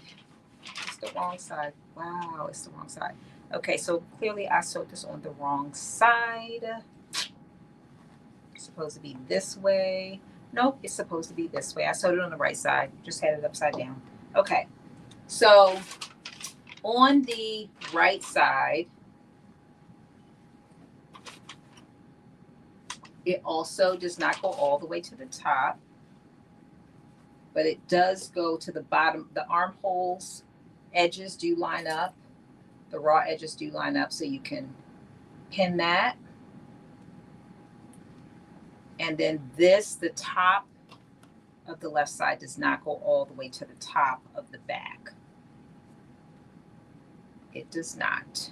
So just, you know, I think it's helpful to just be aware that it does not line up in that way.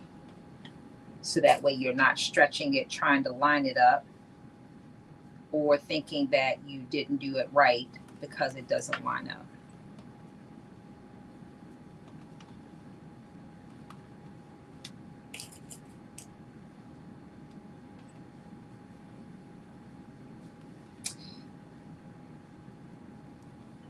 So I'm just pinning these on before I sew them all down.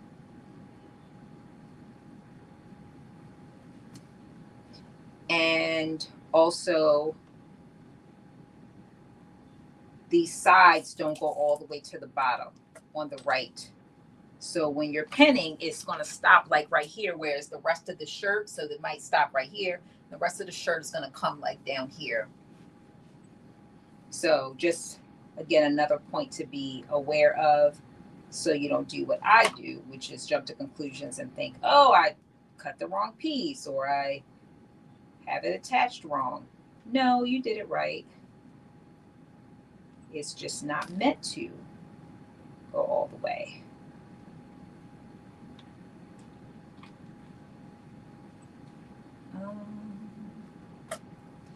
So I'm just taking out some of the existing pins so I can add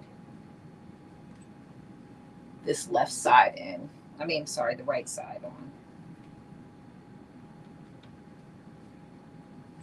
All right, so I have the left side all the way attached. And now I'm doing the same thing here, whereas the armhole, make sure, nope, it doesn't go to the top of the armhole, it actually goes down. So I'm going to pin this. Stuck myself.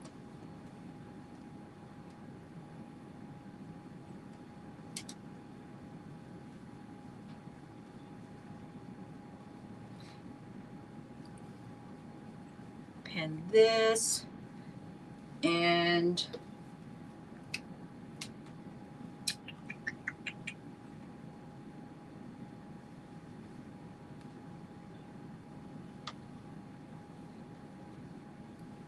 I'm going to pin this. Okay, so I feel like we have all the pieces pinned. Just making sure these raw edges are lined up, because remember, we have to make sure that the stitching for the gathering is in the seam allowance, because we don't want no problems. We're not trying to take that apart at all. So I'm just pulling this through, making sure that those raw edges are lined up, because when I sew my 5/8, that's it. Not going back. Not, I guess we could take the seams out, but that's the whole purpose, is to leave them in. So that's what we want to do.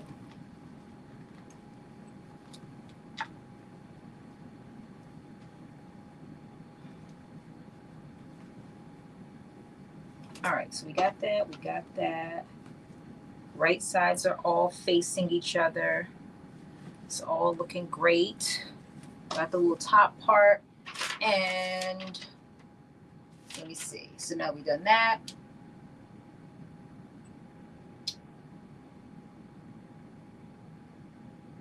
Yes. So we pin the right front to the wrong left front, the right side of the right front to the wrong side of the left front, which we did that. Basically, all the right sides are facing down towards the back. Back right side facing up, the left and right sides are facing down. And you should be looking at the wrong side facing up for the left and the right pieces. You can't see it that well because I'm using the same fabric color, but these are wrong side facing up, right side to the back. This is the back piece. So we did that. Okay, stitch ends of armhole binding and shoulders. Okay, no, we're not there yet. Stitch the side seams, press the seams towards the back. We are stitching the side seams. That's what we already did. Stitch these side seams. We're not touching those armholes, and we're doing 5/8 of an inch seam allowance. What's happening to my sewing machine? Where's my little thread? What's happening? Oh, I got it on stop. No.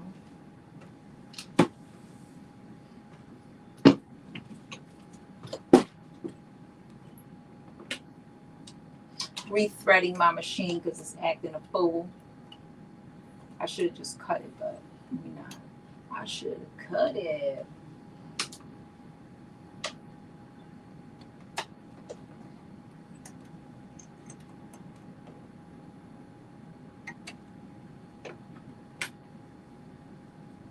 Oh, did I turn it off?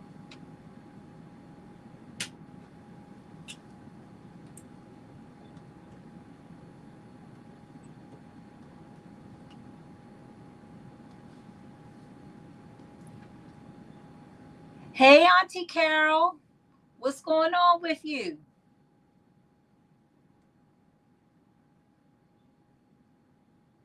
How are you doing?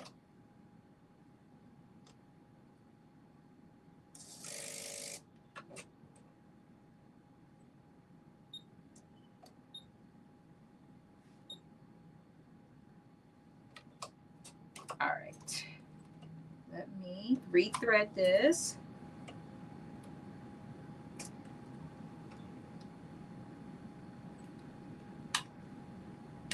And I said we was using the serger, didn't I? And we ain't touched the serger.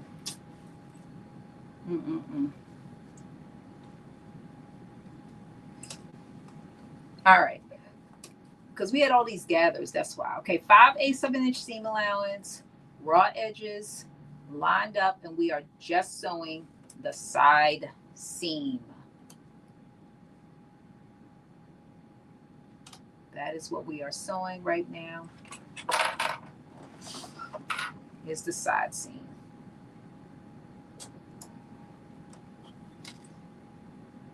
And it's important to make sure these raw edges because we know that we gotta hide that gathering. You don't want any of that stitching to show.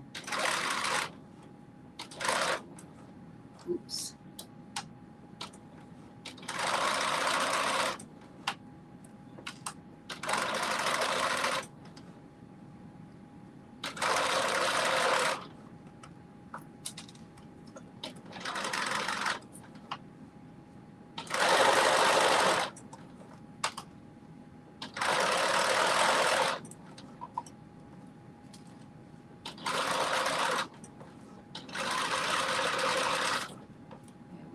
There we go.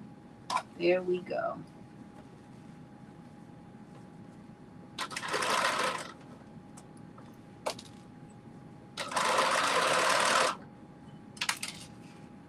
One side pretty much down. And one side to go. Where we at? Oh, dang, time is flying by. I don't know what it is about this fabric. But it is just hell bent on, no matter how many pins I use, getting balled up under there. And I'm not really sure why it keeps doing that. Let me see how it looks from this side. Yeah, I gotta take this little piece out. It's not bad, but because of the gathers, it doesn't look too bad. But for whatever reason, see, you can't, I guess you can see it a little bit, but it just got balled up in there.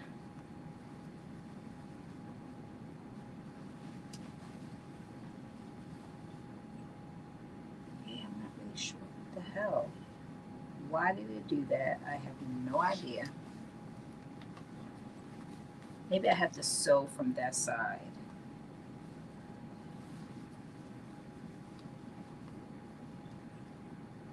This is like one of those moments where you're like, I'm glad I have different color threads so I can see and to make it easier to take it out.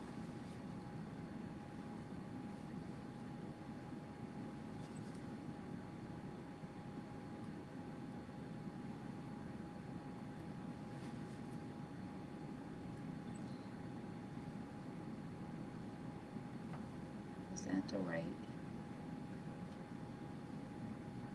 No. It ain't that much easier because I haven't gotten it yet.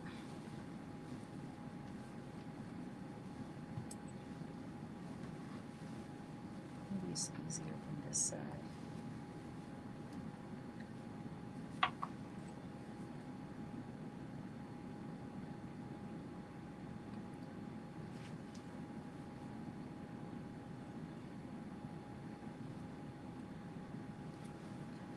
Really?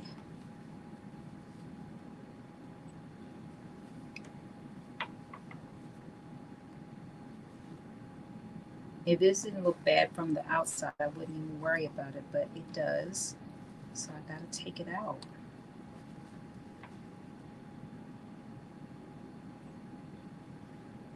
Okay, just give me one piece, one thread. Okay, I think I got it. There we go.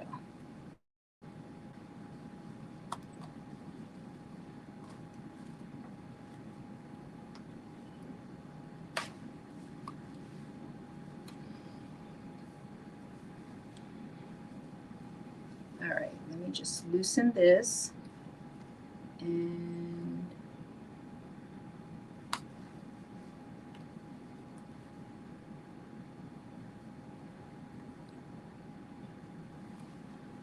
this pattern seems less confusing than the last one. Oh yeah, it is way less. This one is way less. The other one was, that's why I said we're doing something that is a little bit more straightforward this time around, not like what we did last time.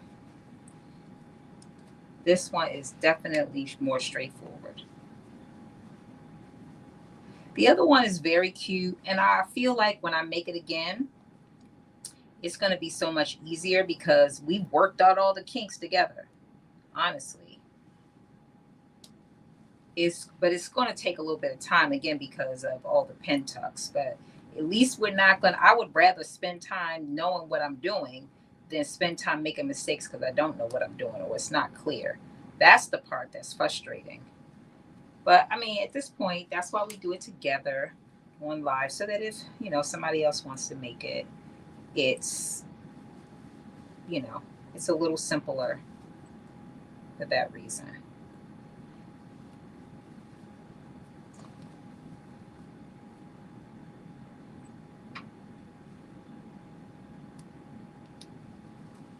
All right, I just had to take this out because for some reason, when I was pushing it through, it got all balled up and it sewed over it and it looked, and you could see it from the other side, from the right side of the fabric. So even though it was not as noticeable because this is right by the ruching part, it is there and I don't like it. Because as with my other stuff that I make, I do wear it. I do wear my stuff. So I kind of want it to look halfway decent. decent. And I'm like, oh, what's that little part right there? I mean, people probably won't say that. My family maybe be like, what's that? Is that a pocket? I'm like, no. It's a little thing that I accidentally sewed over. Like, no, let me fix this. All right, let me see. Can you still see it? You can. All right, I got another, just a little bit more to take out. I don't know why this is so, why it's not just coming out. Not clear on that. Because it's a straight stitch.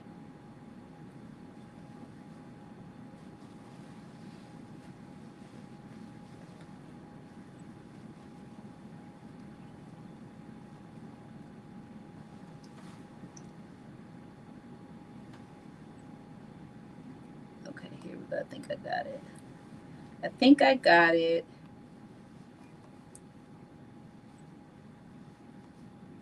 Maybe.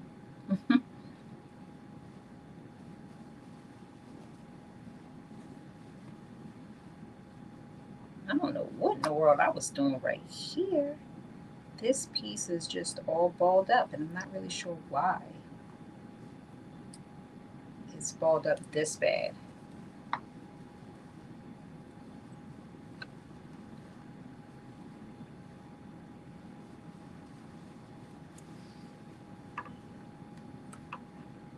Okay, I found it.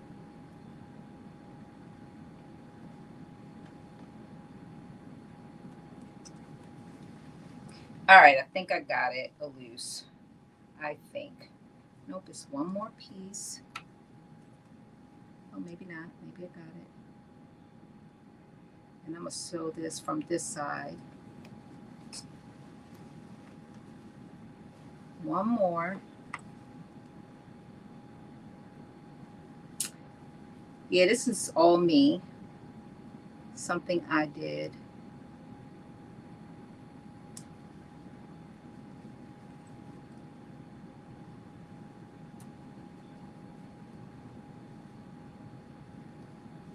All me. All right, I think. I don't know what in the world. What is this? Like, I really just balled it up under there and just.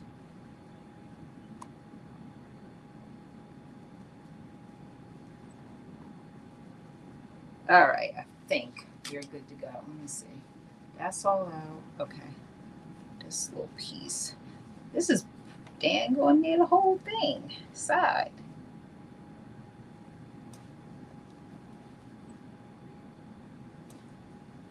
All right. Let me see.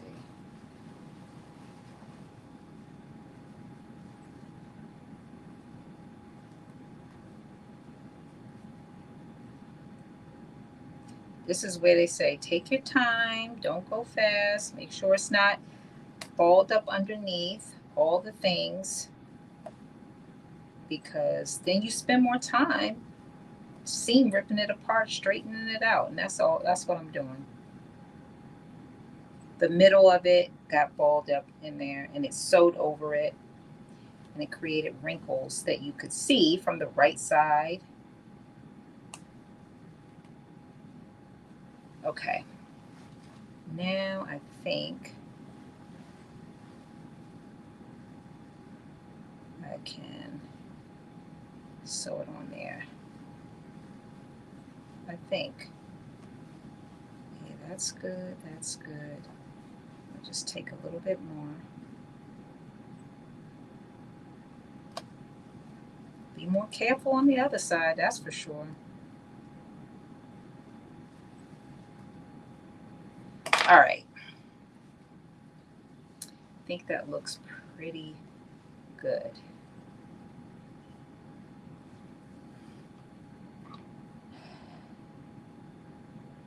All right, so basically the underneath, I mean, when I was sewing it, the side that was on the presser foot side got balled up, and you can't really tell because I took it apart now, but it basically was, it stitched over itself when I was stitching. it down. And so now I am going to go slow and stitch it back down so that it is laying flat like that and not balled up. And that's what happened. It was not laying flat, or some kind of way it got unflat.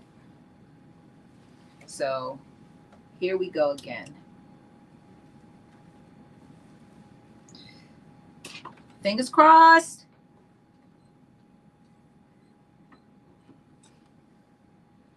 I'm holding it tight.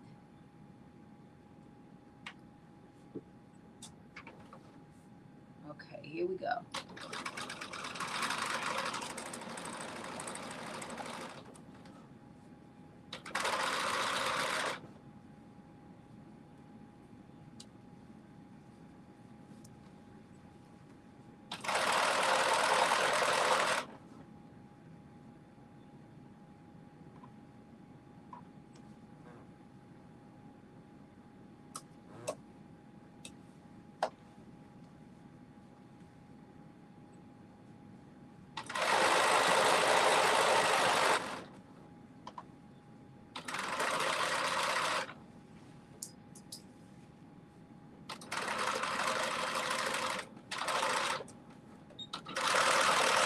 All right. I think. Okay. We have done it. It's sewed down. I should have showed you what it looked like when it was not right, but it's sewed down. It's flat as it should be. All right. Now this side. So what I'm going to do is I'm going to sew with this side up. Okay, 5/8 of an inch seam allowance is what we're working with here. So we can make sure that all of our gathers are fully enclosed. And then I am making extra special attention to make sure this is all laying flat and not balled up, because we don't want no problems like we just had. Go slow and steady.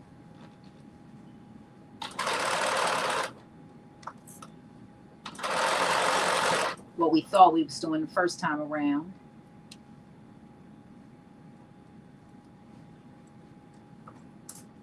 But we're doing it this time, so let's get it. And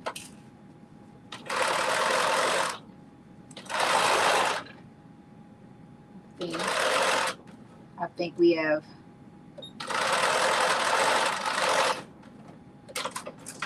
all right, fingers crossed. Fingers crossed that we have, and we have. Okay. Woo! All right, so we've gotten the front to the back attached, and now we're taking our piece 11s. Let's see what it's telling us. So let me just show you this. Now the front and the back are attached. We still have the pins in the arm seam, so we have that. But I'm just going to show you this where the side seams are. What the hell? Why is this looking this way?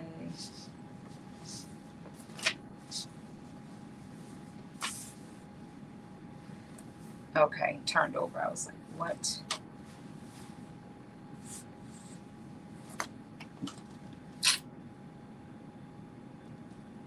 This can't be wrong. All right, let me wait because I'm getting myself twisted around. Okay, here we go. I was like, what in the world?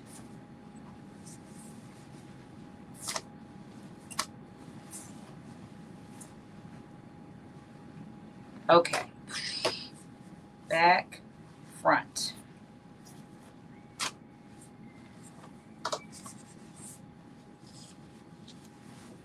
You can't really tell yet, but this is the back.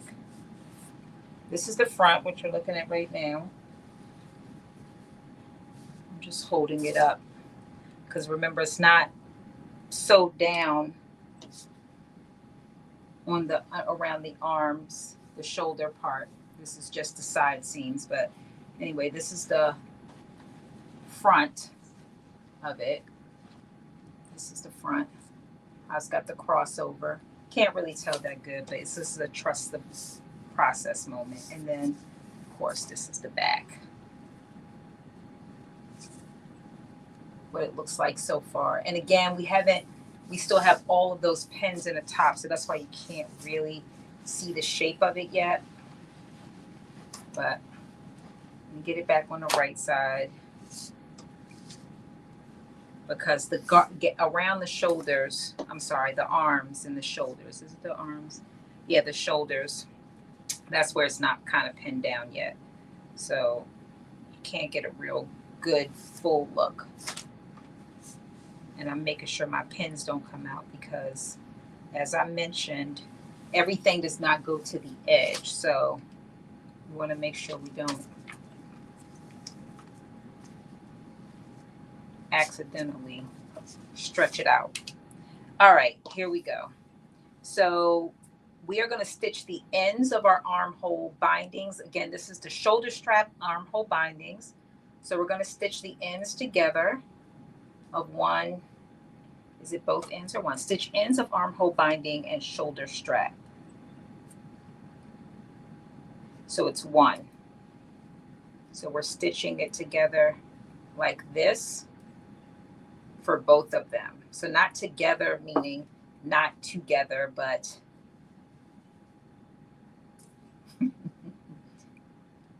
but together, like that.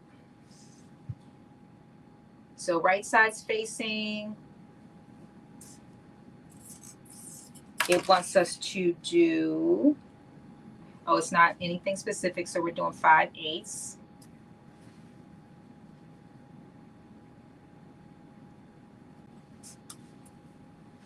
So that is what I'm stitching.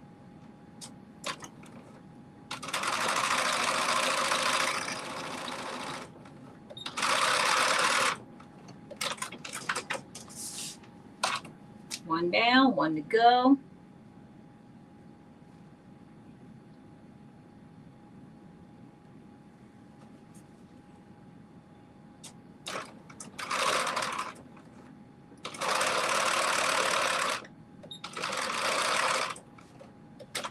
Okay, and then it says,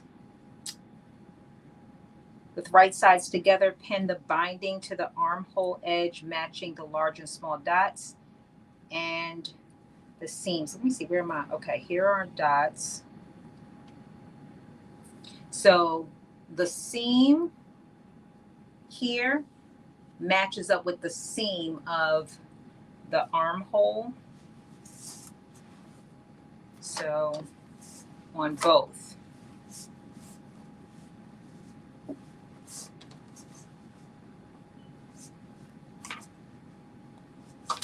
Make sure I'm doing this correctly. Oh, and actually, you know what? These don't need to attach to the back. It's just showing me where they match.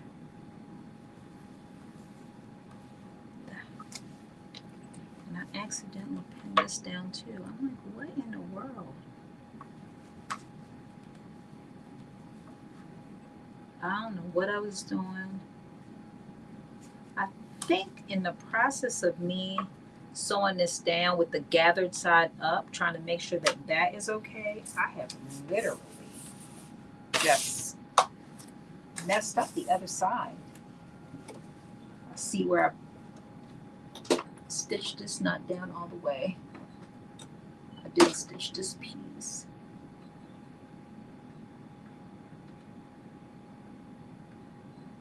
All right, here we go.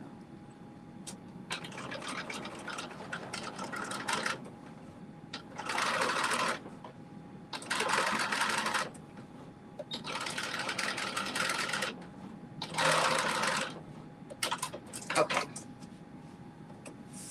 All right, so Here's one armhole.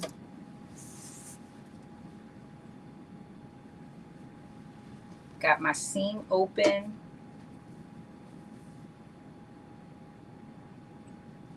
Here, and I'm matching my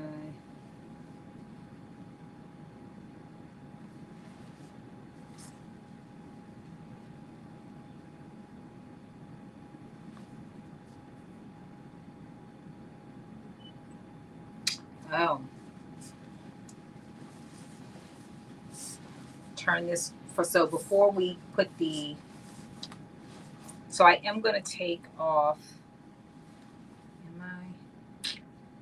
yes, I'm disconnecting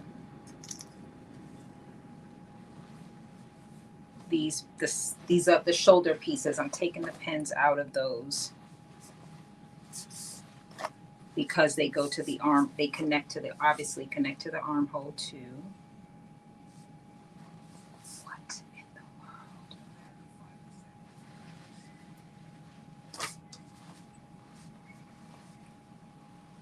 All right, let me make sure I got this right, because I am, okay, here we go. All right, here we go. Right sides facing out. Yes. Oh boy, you giving me a run for my money today. Okay. Right sides facing out. And so we have our shirt on the right side. Our shirt is on the right side. So the right side's facing out. I should say it that way. And it is a little bit confusing, especially when all your fabric looks the same, because, and I'll tell you why I keep getting confused, at least this might help you if you make it. When you're looking at it, you're going to see some pieces that are the right side, and you're going to see some pieces that are the wrong side. And so because the top is not connected, it's easy to be like, oh my goodness, do I have it inside out? No, you don't have it inside out. And so you just have to make sure that you really fully have it turned in, because again, it's got this piece right here that's open, and that's what I was doing before. I was turning it with this piece, and you have two front pieces. So you have to make sure that both of those are the pieces that are turned. So anyway, that's what I did twice now. Like made the mistake of like not turning it to the right side with all the right pieces, if that makes sense. So, okay, so now that I have it on the right side correctly, remember this is a strap and a binding. I'm a little nervous that this is going to be too little, but we'll see. We will see. I got more fabric if I need to, but I'm going to open up my seam allowance, and I am going to pin this, because ultimately we're going to end up folding it in. Yes. So I'm lining up the raw edges, and I'm lining up the seams. So it's right side to right side. This is the outside of the shirt, and the right side of this band, meaning my seam allowances, they should be looking up at me, and I'm pinning those seams. And then, as I mentioned before, we got these two dots. Where are my two little dots? Here they go. So this is actually the wrong one, because these are the two dots. The two dots should line up with the dots that you had on the gathering.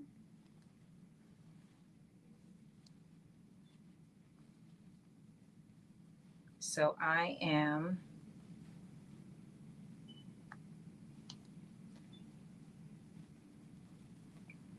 pinning my seam allowance, I'm lining up those seam allowance, I'm lining up my dots, which they do line up. So hopefully I'm trusting the process that these little straps will fit. I mean, they're stretchy, but hopefully it's not like going to be an issue.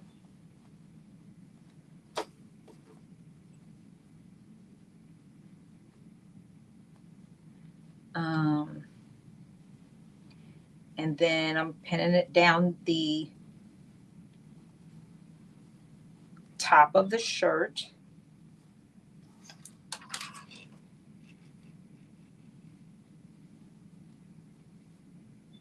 As well. Let me see, what else am I pinning? Is that it? Okay, and then I'm pinning the same thing for the back. All right, I'm feeling good about it. Though everything lined up, so even though these little straps seem little, but they do have stretch in them. And it's lining up. So that's making me feel a little bit better that it's lining up. Worst case, if it's too small, I just have to cut another one. It does have a pattern piece.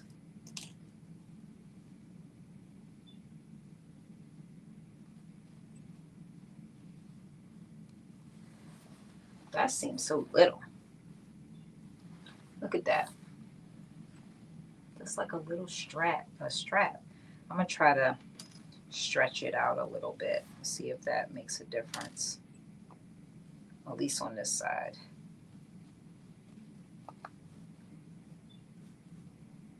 Because that feels just too small, like it's not enough.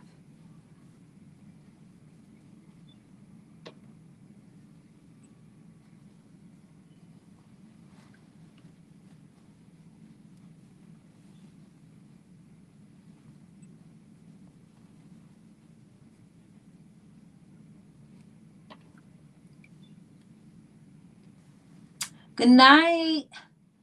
Thank you, Miss Alethea. All right, I stretched it, but it's little. I think it's little anyway. I think it's little. I'm a little nervous that it's going to be too short. I did, because I'm short, I did cut, I think I cut this in a medium. What did I cut?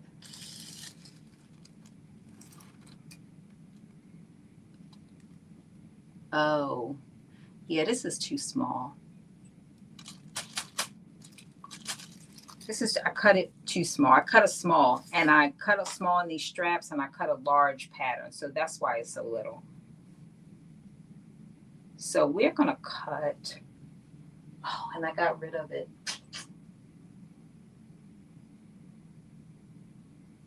I'm going to cut this.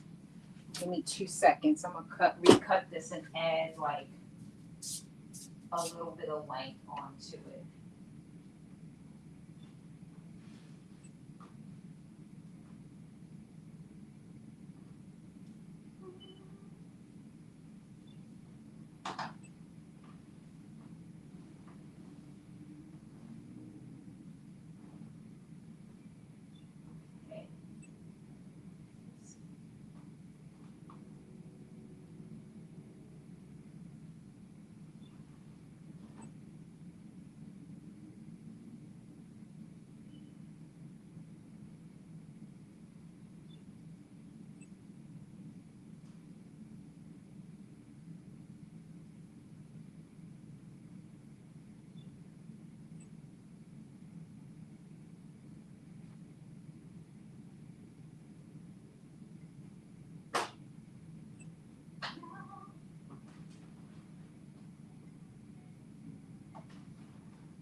All right.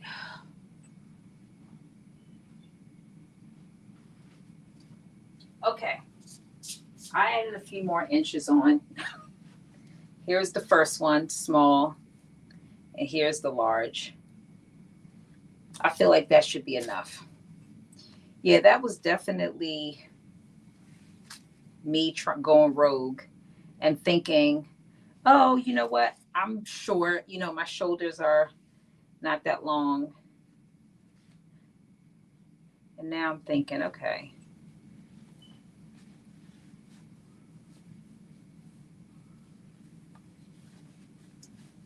this should be enough. Now I feel better. I feel a little better about it.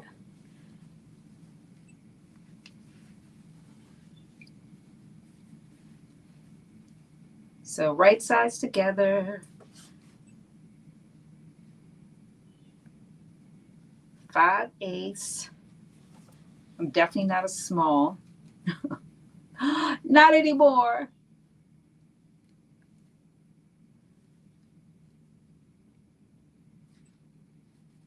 Even on my shoulders. I'm not. Okay, here we go.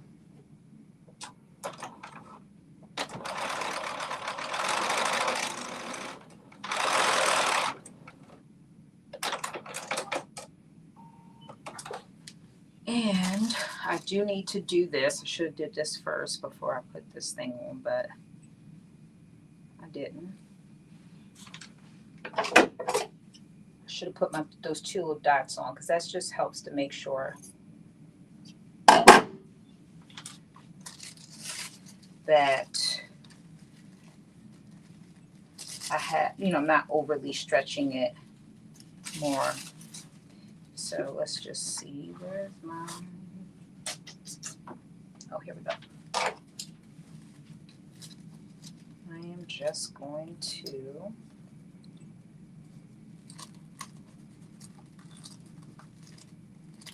put these marks here. All right, and now we're gonna repen this.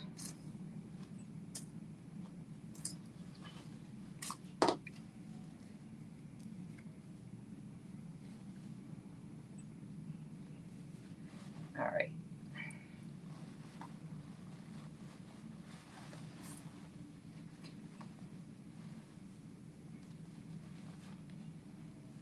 All right, right sides facing, matching up that seam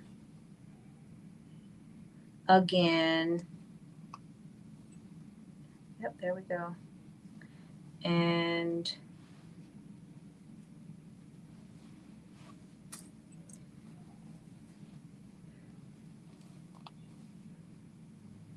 here we go. Oh, Lord. Okay.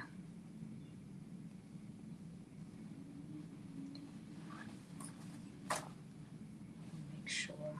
Okay.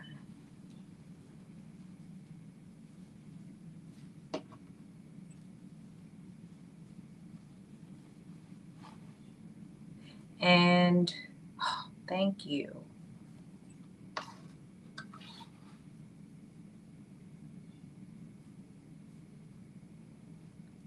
That would have been terrible. Little teeny shoulder strap. I would have been, I wouldn't have been able to put it on. Okay.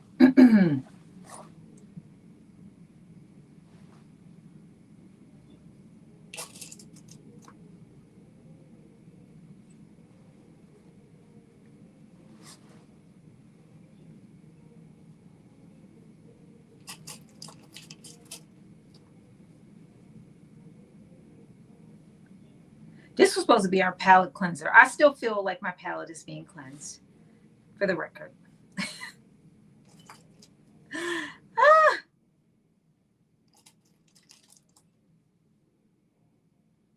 Okay. All these wounds are self-inflicted. Okay, so got it pinned. And we're just going to literally do, what are we doing? 3/8 of an inch is what we are doing.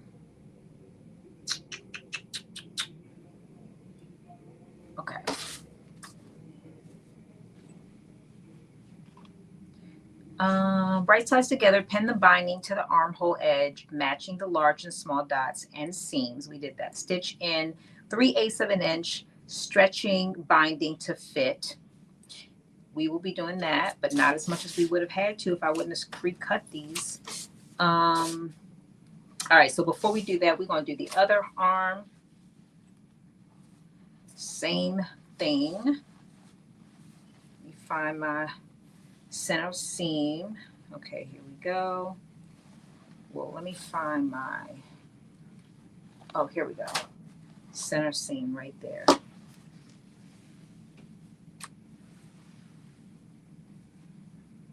But let me put these little holes in here. I think this is the right side. You know what? I don't need to do that.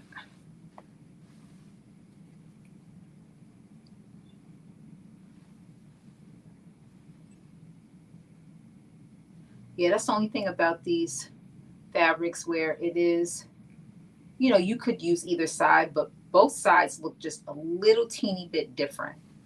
So when you have them up against each other, you know, like, oh, it looks a little different. So you got to make sure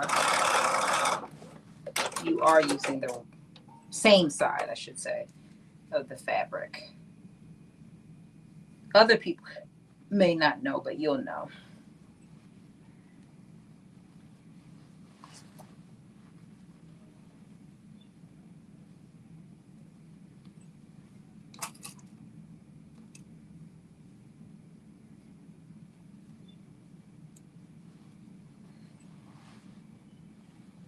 And oh,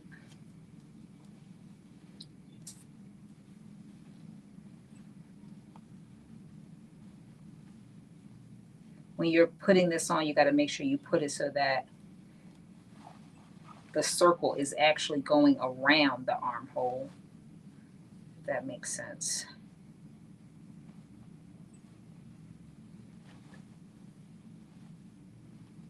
Or the armhole binding is actually going around and not in front of it.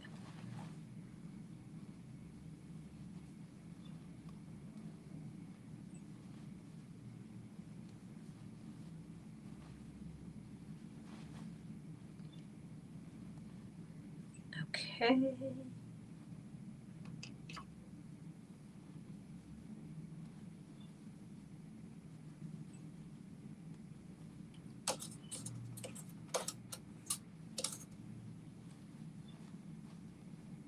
Is this the last step? It is. Oh, look, see, we was working so hard, we didn't even realize we was already to the last step. Besides, you know, hemming the bottom, this is it. I'm excited.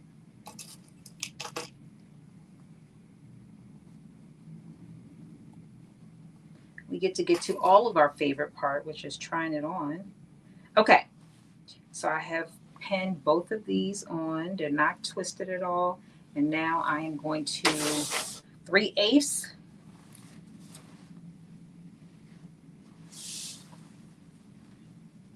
Yeah, I think that's enough. I don't think I need more than this. I better not need more than that. Okay. Here we go. Here we go.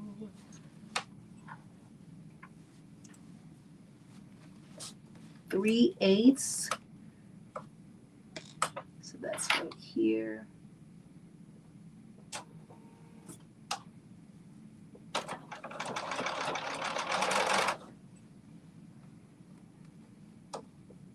And I also have to make sure that the gathering is in there, not going to be showing.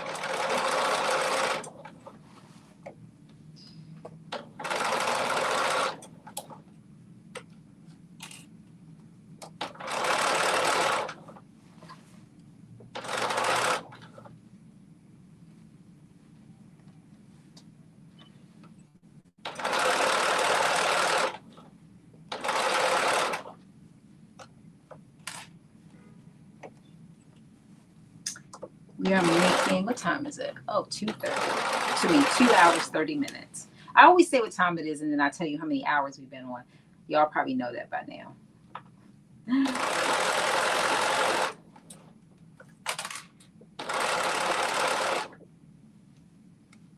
All right, this is the last little part.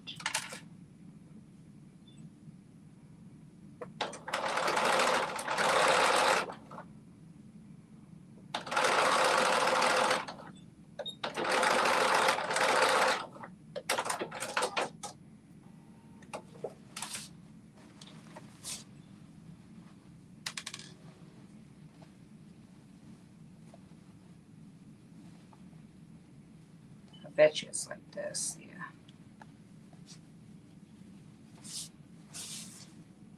All right, let's put the other side on, and then we're going to do the flipping and final stitch to make our strap. And then we're going to try it on.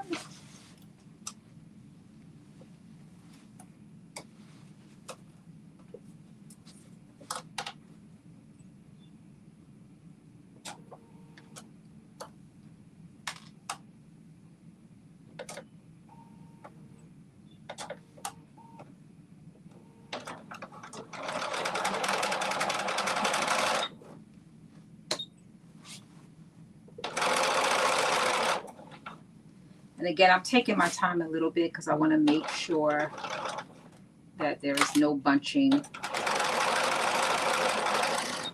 because we're not doing a seam ripper again.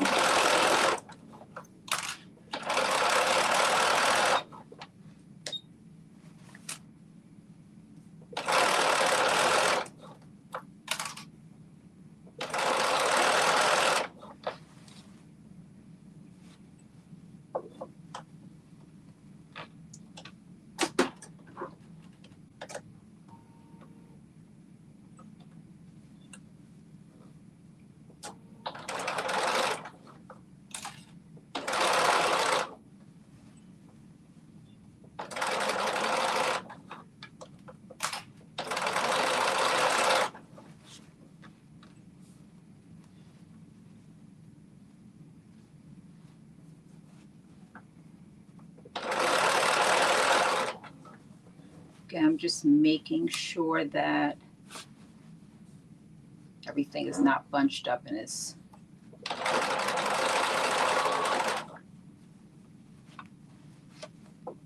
the way it's supposed to be.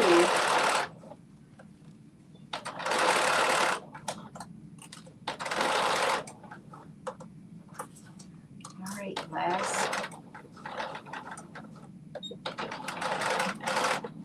All right, straps are on. No issue. And we are, okay, press binding out, press seams towards binding, and pressing under 3/8 of an inch on the raw edge between the dots. Press under 3/8 of an inch on the remaining long edge. Turn the press edge of the binding to the inside so that it encases the raw edge. So basically, we're rolling.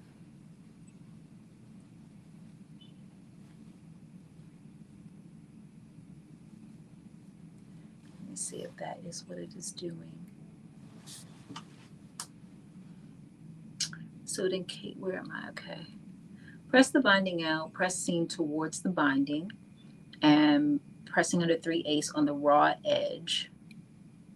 Press under 3/8 on the remaining long edge of the binding. Turn the press edge of the binding to the inside so that it encases the raw edge and just covers the stitching, and having the press edges of the strap even. Okay, now I see what they're doing. So they're pressing this and then folding it. Let me just see. Yep. All right, so what I'm doing is I'm going to pin it.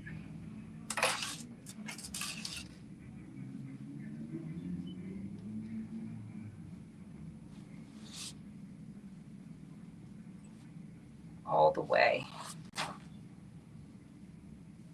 I'm folding it under and I'm pinning it. And I might probably just press it too, but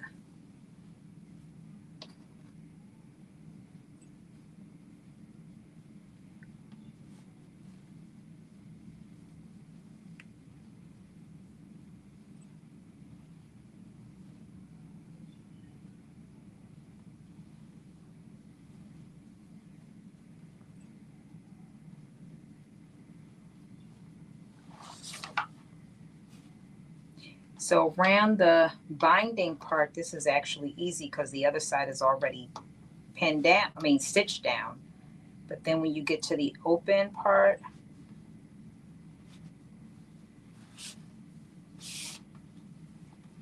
it's a little more tricky. Not tricky, but it's not as easy as just folding it, I should say. Like how I'm doing around this binding. So I probably will have to press it really quick.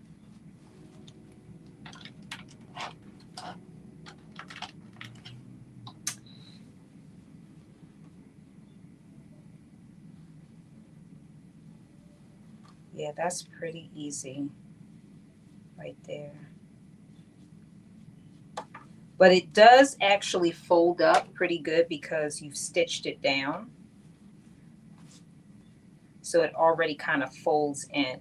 So it's like both ends are folding in towards each other. And they kind of do that. Believe it or not, they kind of do it.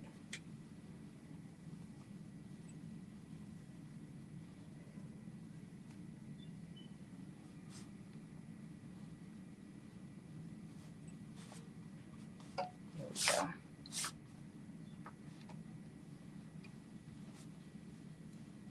So it's kind of like both ends fold in towards each other and then you fold them. And they naturally do that because of the way we put the binding on. They naturally fold into each other, is what I'm seeing.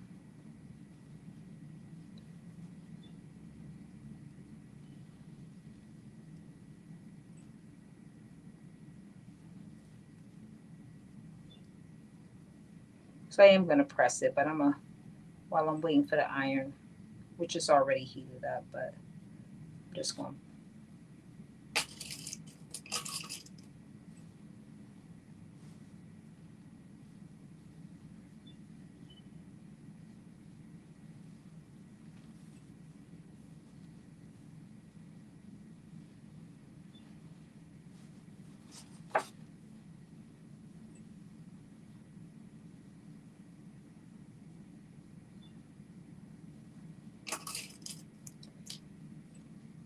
This is actually not bad. I actually like this way of doing a strap more than the other way where you have to like sew both sides together and then fish it through. I don't really like that way. I would prefer this way.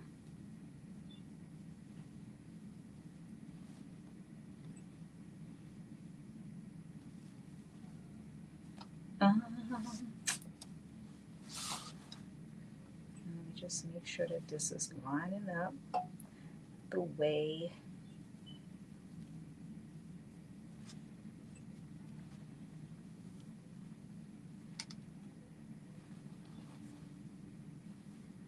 and then I'm going to press this to make sure it stays.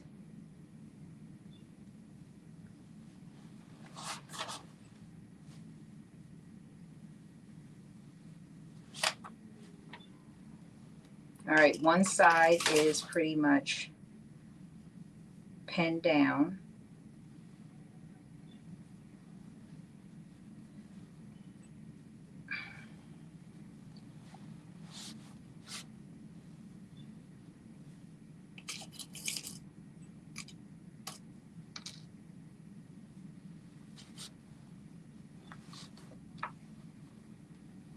Let me just make sure it's all lining up, and it is.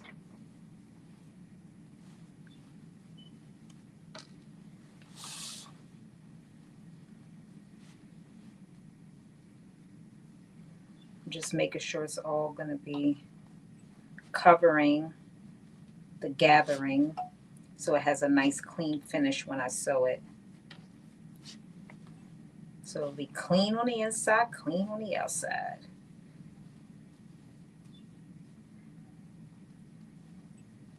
Here we go. This is looking great. All right, that looks good, that looks good, that looks good. That looks good. Oh, here's another piece.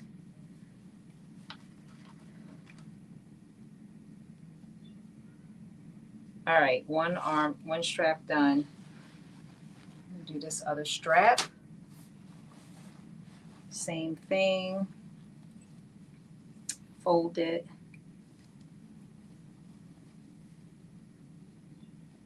Oh. Make sure those seam allowances are open so it's not too bulky.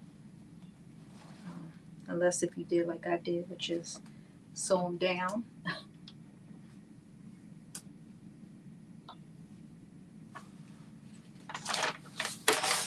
Get up to my seam ripper.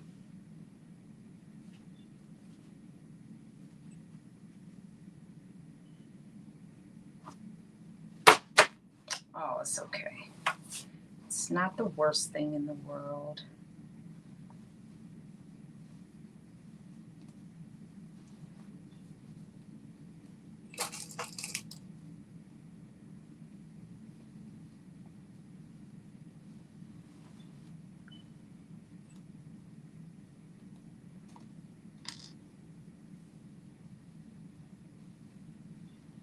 All right, there we go.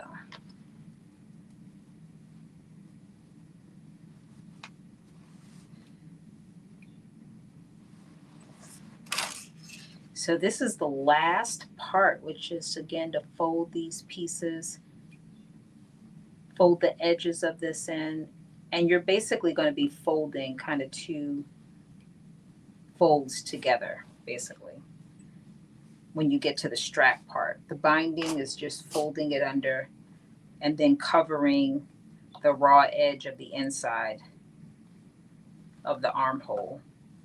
So it'll have like a nice little neat finish.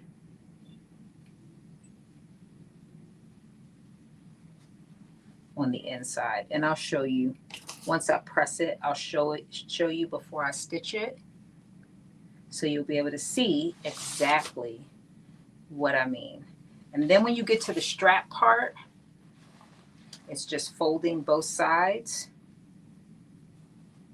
and pushing them, and then pinning them together.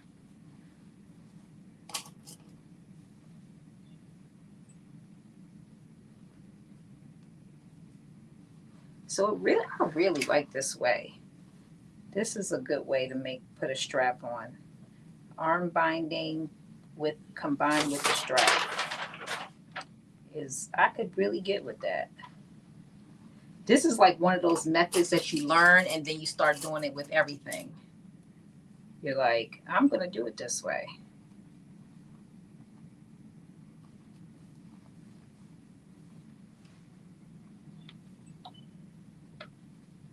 And I am going to press this just because I think it'll be easier it'll make it lay down.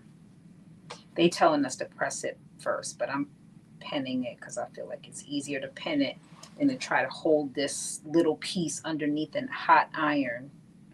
Like, I'm not burning myself. That's like the quickest way to get burned is to do that. I'm not interested. Not interested.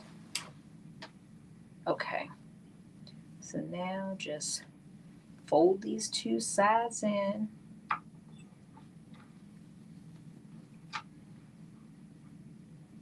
Fold them in and fold them in half. There we go.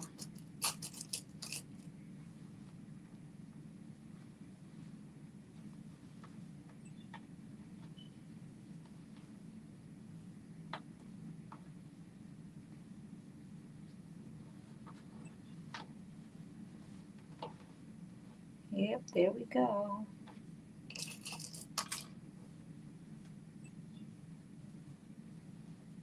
And you may have to, as you're doing this, excuse me, You may have to, like, you know, straighten it out, line everything up a little bit.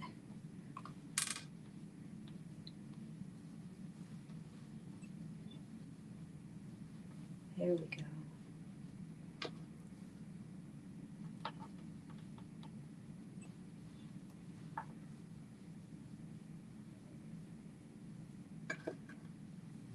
Because we are dealing with a circle here, and you know how circles can be a little finicky, especially circles that aren't stretchy fabric.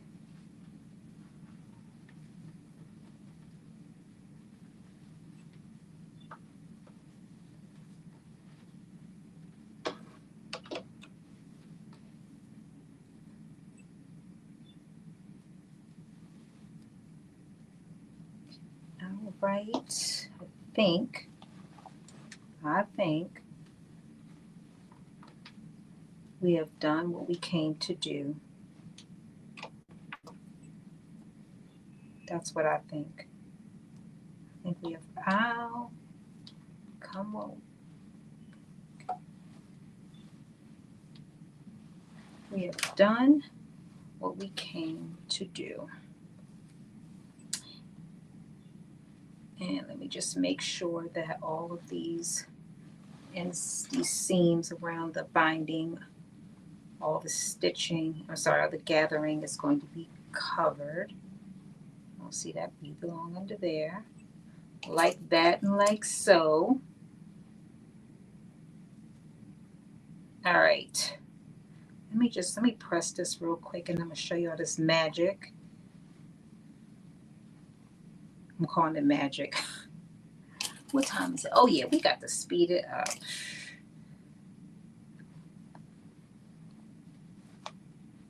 All right. Oh, this is just something special. Okay, let us.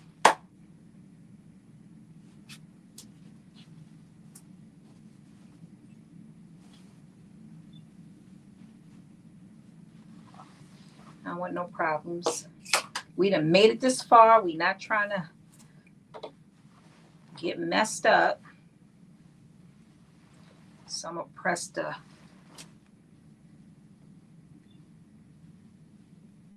That just looks so good. Seam is all lined up. Loving that. All right. Do I got water in here? A little bit. I'll use a little more.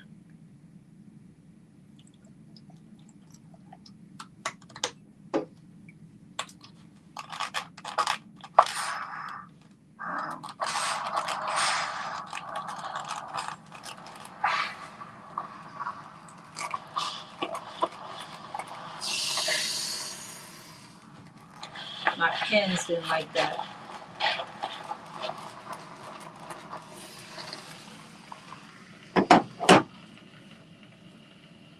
Okay, so that part, and now I'm going to just lay this part.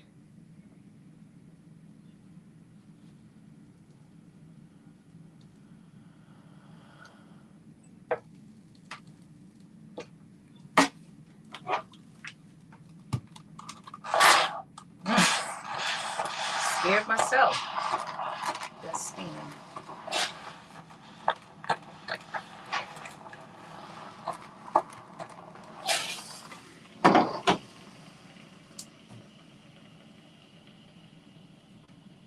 Oh yeah, that's looking great. That is looking so good.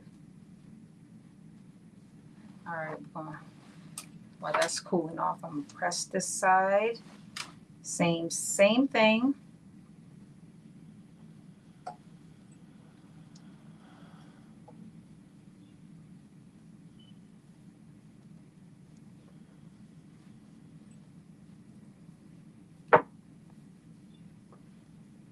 Maybe I'll press this whole thing.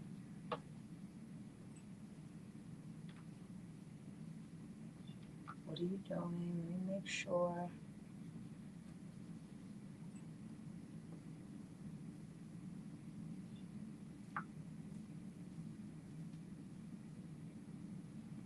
Okay, I was getting nervous. Like, did this thing get twisted? Okay. It did not, for the record, but I was getting a little nervous. All right.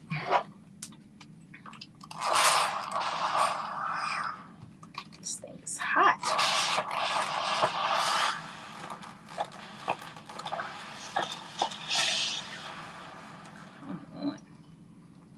All right. Let me see.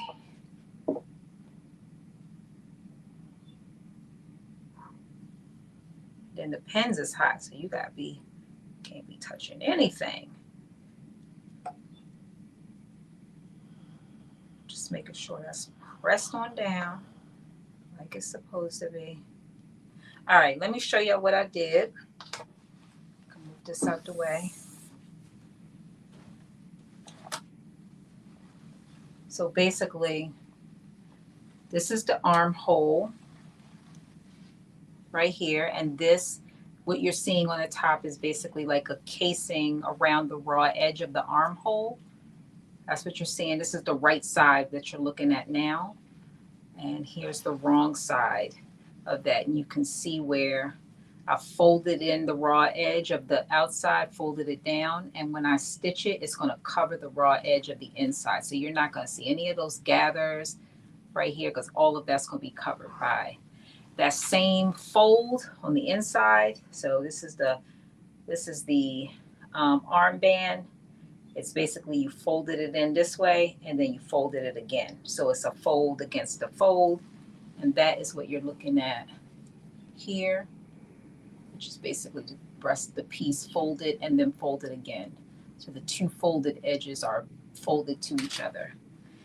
So the only thing that we're going to do is we are going to stitch all around the edge. I'm basically going to do an edge stitch. To me, that's the best one to do. And then we're done. That is it. I'll hem the raw edge later, but I am going to do an edge stitch all the way around. That is what I'm going to do. And I just have to make sure that I don't get any of these needles, these pins stuck in here.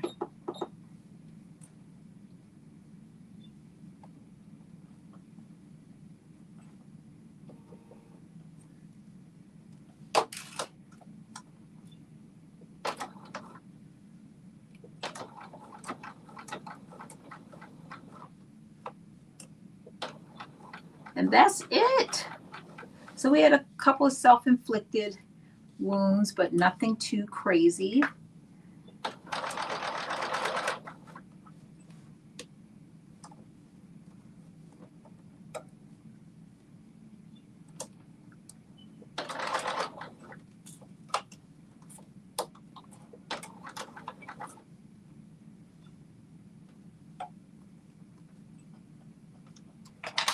What in the world is this?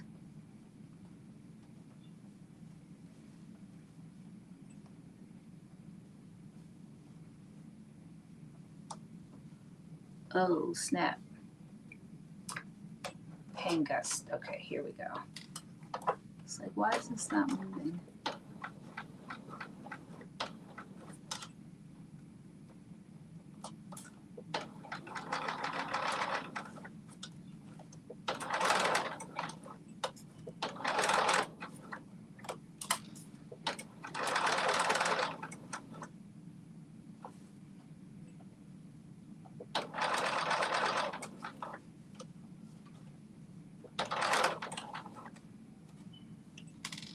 And again, because this is such a small piece, you definitely want to make sure that you are catching the edge so that your strap is coming together like a strap and you don't have any gaps in there.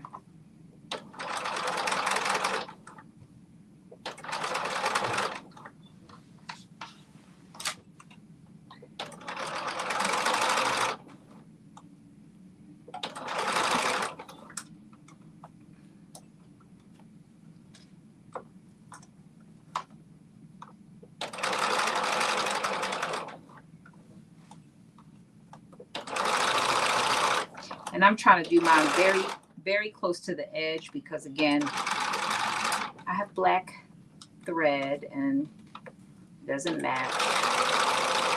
So I'm hoping that will make it even that much less noticeable.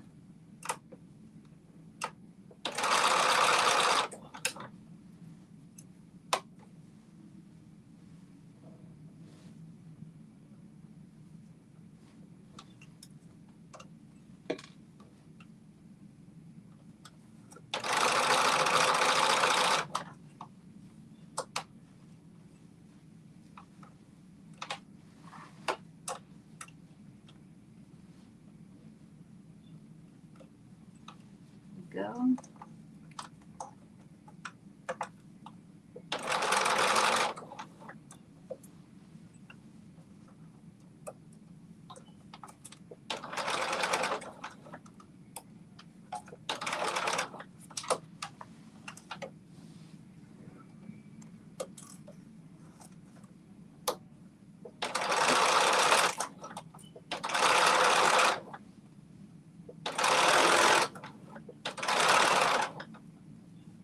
This is where it really is helpful to have the same matching thread, because all of your little, if your lines aren't straight, you really won't be able to see them.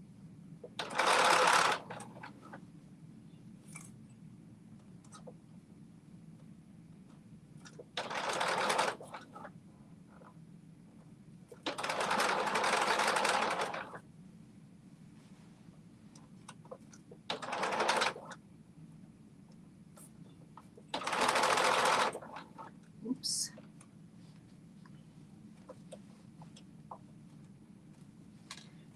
Got like 50 million pens in here. I gotta make sure I get them all out.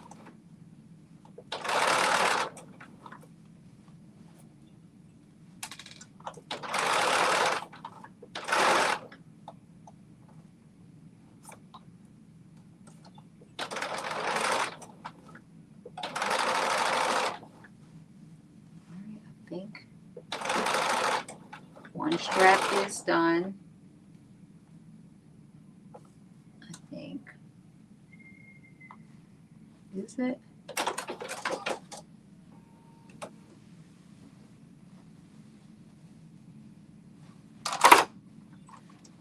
This is out.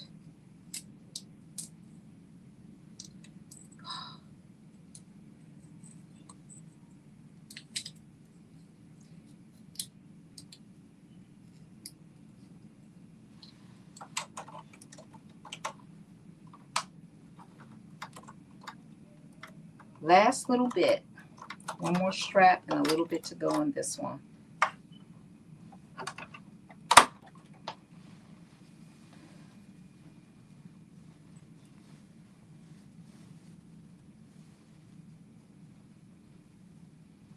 Where did I, okay. Nope, that's done. Where did I stop sewing? Oh, right here. Got a little piece. And actually, you know what, I'm gonna leave that because I wanna make this line a little bit more straighter, so I'm not gonna sew it. I'll fix it later because you can't really tell, but I wanna fix it. Okay, last strap, and then we trying it on.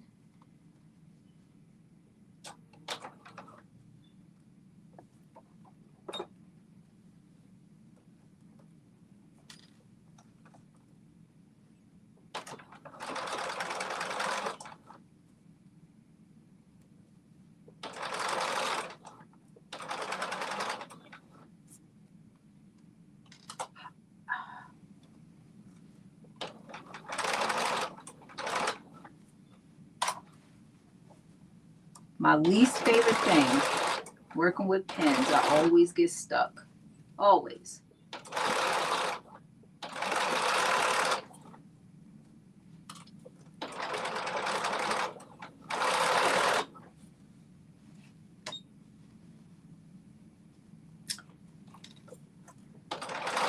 Y'all ready for the try on?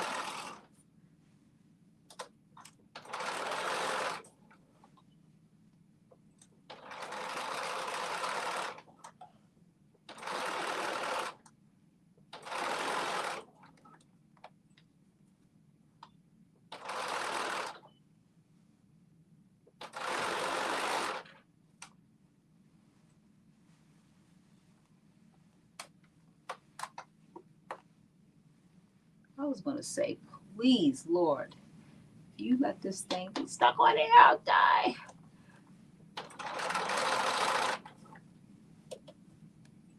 If there's any lesson that you take away from this is make sure your fabric is not bunched up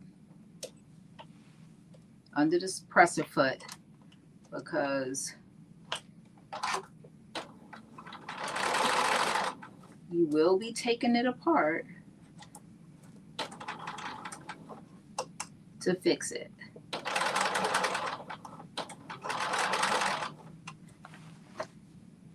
All right, I have done the section around the armhole, and now I'm just doing the strap, but I got to take my time because I got to make sure that all of the pins are out. I put so many of them in here.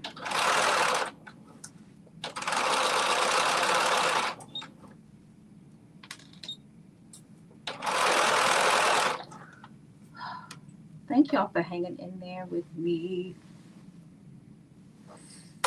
This is it. This is it.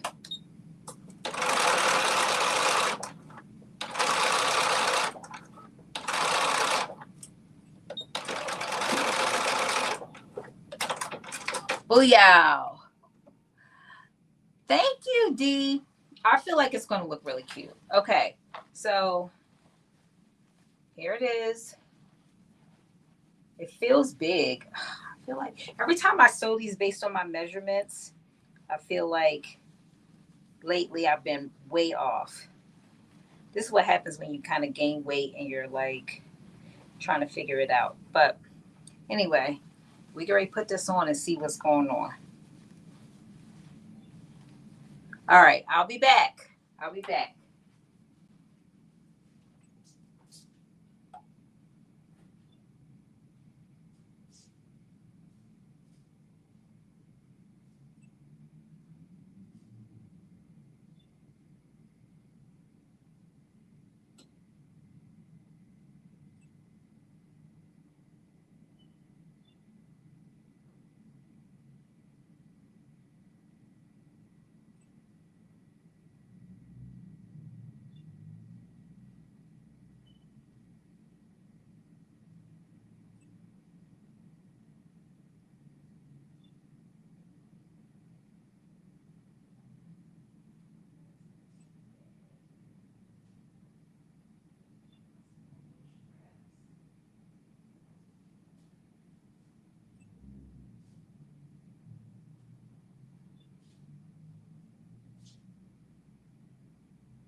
Okay, so I'm going to probably shrink it down a little bit on the sides.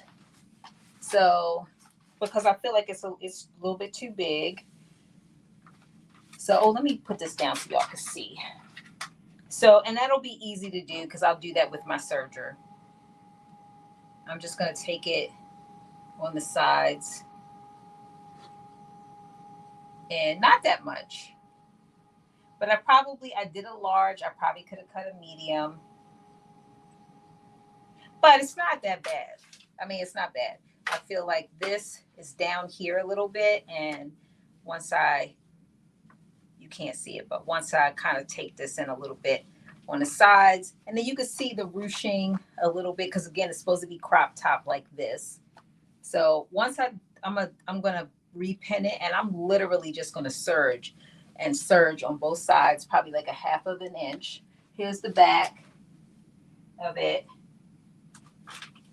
So it's cute. It is cute for sure. I like the way they did the straps. I don't know if you can see where it's binded all the way around.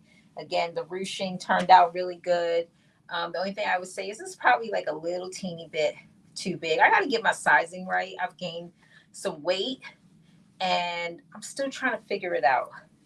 So I'm still trying to figure it out. I'm going by my body measurements, but it's not lining up lately. So, but yeah, so the pants are going to be exactly the same color. So by the time we come back next week, I will have took the sides in a little bit. And I think we'll be okay after that, because then this side will come up. This piece will come up, so it'll be more even. It's kind of dragging down. I positioned it up for this so you all can see how it looks, but it's a little bit loose, this piece. And so I feel like once I, make it, because it's supposed to fit you tight, so once I fix that piece, I think it'll be okay.